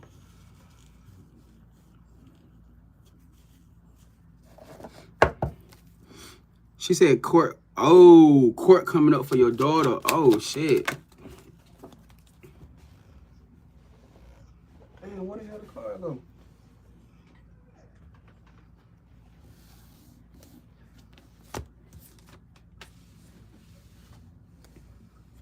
Oh, Five of Swords reversed though. Ooh, okay. Okay, so what is it that you concerned about this court case? Cause this Five of Swords energy coming out of reverse. It's almost like something like falling apart, something coming to an end. You got the Ten of Swords energy out here. Something finna come to an end. A cycle finna come to an end. Is this something that you've been going through back and forth pertaining to your daughter? This situation about to be wrapped up. It about to be wrapped up. You do got the Hierophant card out here though. Hold on, let me see. Let me see if this talking about some type of lesson. Oh, okay, that's it. Okay, I got you. Well, shit, I guess that's it.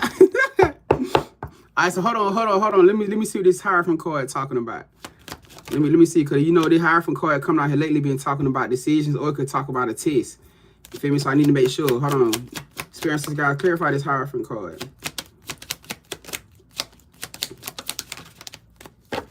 Ooh, some type of power stripped. Some type of power strip. Somebody stripped the power. She said you handled him, remember? Oh, that's this situation. Oh, yeah, it's over. Oh, so you needed some confirmation. I told you, I got you. It's over with. So this is the confirmation that you were looking for what we had did it, y'all. It's over with. That power, the magic, whatever, whoever that was trying to hold having power, or maybe was doing magic or whatever, it's over with. Magician came out in reverse. Ten of Swords out here. That cycle done for. She said, yeah, I've been feeling it heavy. Yeah, it's over with. I told you I got you. And somebody stretched out too. They stretched out too. Whoever the other person, they stretched out because they know this shit finna fly through on you. I don't know what happened. I don't know what was done. I don't know what was said. Or maybe just the fact that you being in emotional control. Because the Queen of Cups did come out here too, Ellie. And the Queen of Cups kind of striking me as you being in this energy of having emotional control over yourself.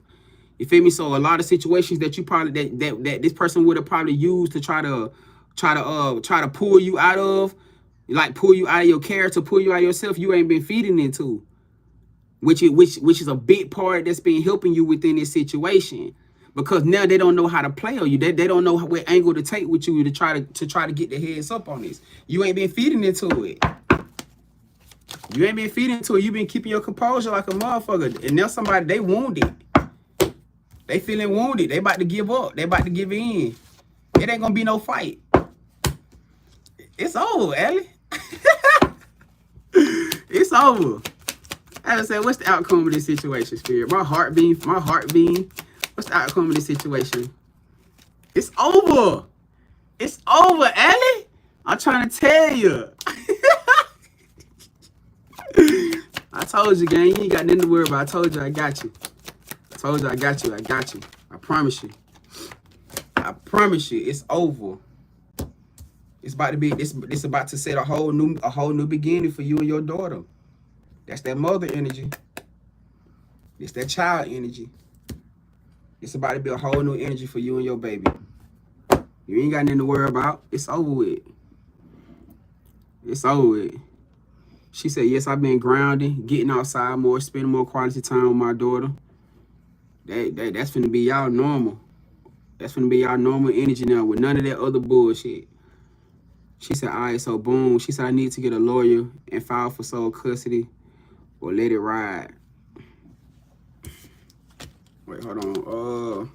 What you trying to, are you trying to, what you want to do as far as, because that mini read is done already.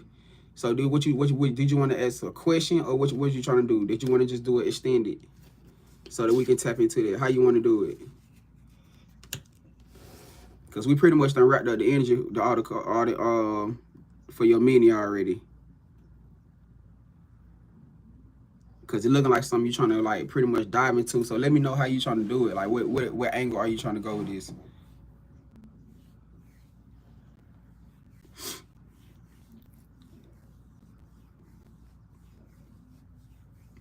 So I can know how to ask this question. February short said, let's meet. I don't even know you, family. And then you ain't following me. And then you look like you're trying to. You look like you're trying to siphon the one. That's what you look like. Let me get you up out of here. You ain't even following me. You look like you on some other shit. Here we go, get you up out of here. Get away. Hand me. You look like you trying to siphon the motherfucking energy. That what you look like you here. Hell no. Oh no, I'm good. I don't even know you. No. You ain't finna bait me in.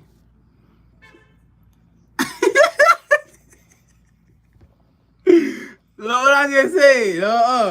Y'all better be paying attention to motherfucker. Hell no, you ain't finna bait me in. I'm good. I'm straight. I don't seen enough of your spirits. I can spot your ass from a mile away. I'm good on that. Unhand me now, goddammit. Hell no.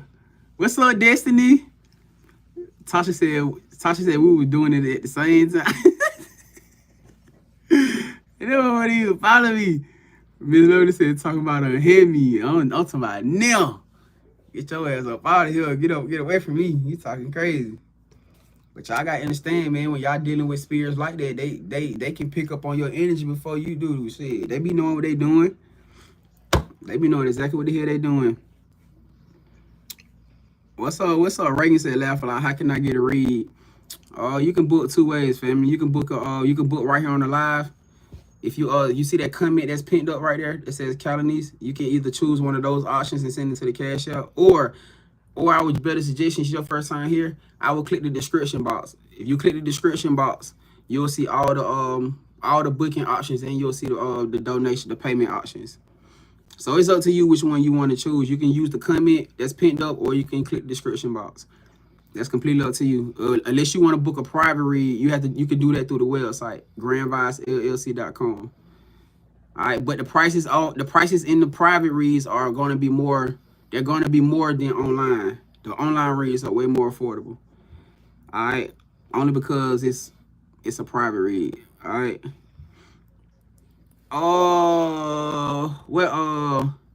Ellie, you back in here now? Appreciate the gifts too, Destiny. Appreciate the gifts.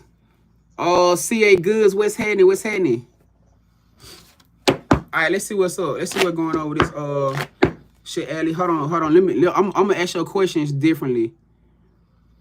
I know how you said it, but I'm just gonna do it for the hell of it. You know what I'm saying? And we'll just let it do that like that, so I can make sure that that you got a distinct answer. So we're gonna do it like that. She said I need to get a lawyer, and okay. So does Ellie need to get a lawyer and file for sole custody spirit? So we basically gonna break it down into two questions. So really, you getting like a 2 question for the rest of your read. You feel me? And that's how we gonna do that shit. All right. So Ellie, does Ellie need to get a?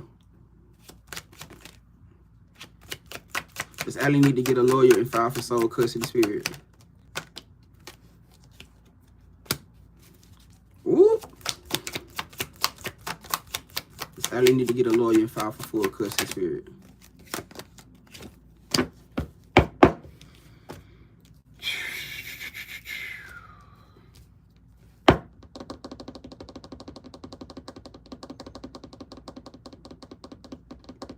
That as long as you know that it's gonna that this situation is gonna keep it's gonna be a continued battle, because if you do file for full custody, they gonna fight this shit out.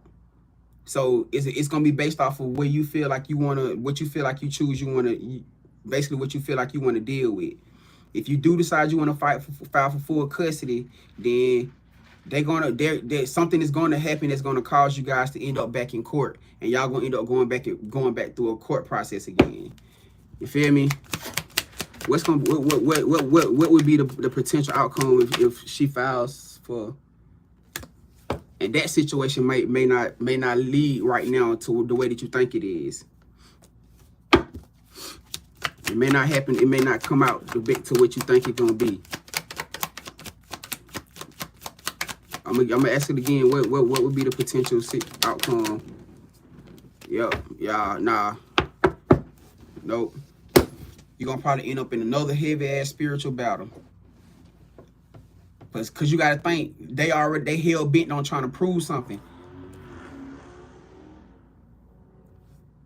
There you go. It ain't worth it.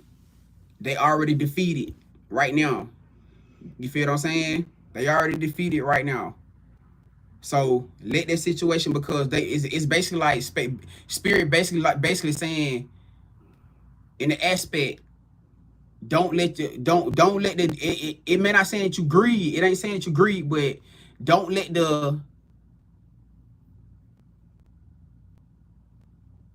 aspect of overdoing it end up pushing you into a badass situation. You feel what I'm saying? Because right now you got control of the situation the way that things is right now. You get it? Because if you start doing too much, then that's when shit start. You know what I'm saying? So sometimes less is more. I'm trying to make sure I break this motherfucker down for you the best that we can get. You know what I'm saying? Sometimes less is more. She said, damn, got it. She said, okay, that's why I've been hesitant. Yeah, just leave it at that. Because if it go any further than this, then you might end up in some more ass with situation, because they're gonna feel like this is another opportunity for them to do some fucked up shit. And you just beat them out of this. You know what I'm saying? And now we got a whole nother battle when you gotta go into again. You feel me? Which we know we gonna end up winning again anyways, but why even go through all that when we already done got you to the end game? You feel what I'm saying? They just let things ride and bask, and you gonna have peace. That's the thing. You gonna have peace with your situation now. Alright? You're gonna have peace with your situation now. But congratulations though. You know what I'm saying? Congratulations. Hey, you so welcome, fam. I appreciate you coming to tap in with me. I appreciate you coming to tap in with your boy. You know what I'm saying? Hey, we got anybody who want to come tap in. You got questions, you got something you want to know, they're going to be your chance to come and tap in. Hey, Tasha said, congratulations, Ellie. You got any type of questions, you got any type of concerns or something that you want to know, you need to know, this is going to be an opportunity to come and tap in right now. 9/11 on the clock too, y'all. I don't know what the 9/11 energy is about. But it's out here. That's some type of tower moment happening. But I told y'all it was a tower moment gonna happen. That was finna happen. I feel like it was gonna happen today too. It could be a great thing for a lot of y'all. It may be a neutral thing. Hell, it may even be something of a enlightenment or something that y'all needing to see. Whatever the situation is, it's definitely out here. All right, it's definitely out here. She said she been seeing 9/11 heavy. Yeah, it's definitely some great some 9/11 situations happening. But hey, it was warranted. It's warranted to happen right now in this time. All right. It was warranted. It's a warranted. It's a warranted. All right. So is that everybody? Anybody? Everybody? No, no, no. All right, y'all. All right, all right, all right. So anybody else, y'all can tap in with me through that. If y'all need some y'all need spiritual workings, y'all need cord cuttings, y'all need justice rituals. Y'all need justice rituals. You going through a court situation or you need any help with something. Hey, whatever workings y'all need, roll openers, healing rituals, whatever. Y'all can get that through the website. All right. And it's definitely on the website. So you guys, for some people that they like to be discreet. You know what I'm saying? And that's the means for you guys to be discreet. It's a box that asks you all the information that I need. You feel what I'm saying? Hey, and you can leave it, you can do it like that if it's something that you feel like you need. Removals. You're dealing with heavy negative attacks. You need removals, protection, whatever. Grandvibes LLC. It's on there. And we're gonna get you right. I promise you I'm gonna get you right. Alright. So, I love y'all, gang. I appreciate y'all coming to tap in. You know what I'm saying? Oh, oils. It's also oils on there too. If y'all need oils, healing oils. Man, testimony, man. Before we get off of here. It's a lady at the that work here, and her daughter had surgery like a few weeks back, and her daughter was dealing with heavy pain, like she couldn't walk, had fluid around her hip and shit. And so day before yesterday, I was coming down, I was going down, and I always ask about her daughter, like how her daughter feeling. And she was just basically like, man, she good, but she dealing with this. When I said when I get back, I got something I'm gonna give you. So when I got back from me doing what I was doing, I had took her some healing oil. I had gave her some healing oil. So today, I seen her, and I was like, what's up? I was like, how you? I asked her about how your daughter doing. She was like, yo. She was like, why my daughter walking down the steps? She said she been calling me all damn day, bugging me. To myself, mama, look, I can walk down the steps. She said, I've been rubbing it on her and speaking and saying my prayer and saying my prayers and everything while I'm rubbing that oil on her. She said, yo, she said, I've been meaning to tell you, her daughter walking up and down the damn steps now. I told y'all, healing oil ain't no man, that's a testimony for your ass, man. I was so happy. That made my day so much just to hear her say that. She was like, man, I thank you so much. My spirit, it was just time, because I wanted to get her some before, but I didn't know how she really, I didn't know what she really feel or believe in. Like, I didn't know, but I guess it was just perfect timing. You know what I'm saying? But her daughter walking up and down the steps now. I told her that. I said, wrote this on her. I said, speak that into her while you doing it. I said, watch what I tell you. I'm finna hear all that shit up. And I'll be damn. Hey, I gotta get a review session, man. I'm definitely working on that, y'all. I gotta get a review session. But hey, for the time being, I love y'all, man. I appreciate y'all coming to tap in. I'm wishing y'all the best. Y'all have a great day. It's gonna be a great week, an abundant week. Y'all keep your crowns up, stay positive, trust what's going on, believe in what's going on. Y'all got this. All right? I'm wishing y'all the best. Like I said, man, again, I'm so proud of y'all. I'm proud of every last one of y'all. All right? Let's get it, y'all. I'm out of here, gang. Oh, hold on. Come on, before we shut this thing down. Y'all know what time it is. We can't do it. We can't do it without that. We can't do it without that. We gotta do it the right way. All right, come on. Spirit, ancestor, guys, the Most High God. We just want to come here right now. I just want to give gratitude to you. I want to say thank you for this family. I want to say thank you for these beautiful, amazing, chosen ones. Thank you for allowing us to sit here and be able to embrace one another, to be able to congregate with each other, to be able to uplift each other, inspire each other, to be able to console one another through our journey and be an uplifting inspiration for one another in these times. We want to say thank you for giving us the strength, the courage, the bravery to get through this every day. not knowing what we're going up against, but just trusting that we're going to believe that we're going to get through it, no matter how hard the day or the battle gets, knowing that we got the victory through you. We want to say thank you for protection around all of us, that no weapons formed against any of us shall prosper, that any monitoring spirits are rejected through our night sleep, that we will have beautiful, great sleep tonight, and we'll wake up feeling refreshed, getting prepared for these blessings and breakthroughs that's coming this week, that no enemy can shatter, that no enemy can delay, that no enemy can tear down. For we have the power, the grace, the favor, the glory through you. With your divine love, always, I say, amen. So it is, so more to be. However y'all stamp that thing, all right? Put it on there. However y'all stamp that thing, put it on there. Put it on there. All right, y'all. So good night, y'all. Love y'all, man. We'll talk to y'all later. Y'all enjoy y'all night. You feel me? You feel me? Feel me? You feel me? Feel me?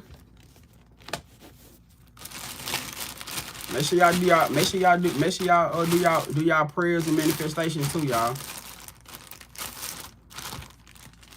Make sure y'all do y'all prayers and manifestations too. Alright? Alright, good night, y'all. I'm out of here, gang. Let's go, let's go, let's go. Good night, y'all. Good night. In a minute. Good night, good night, good night.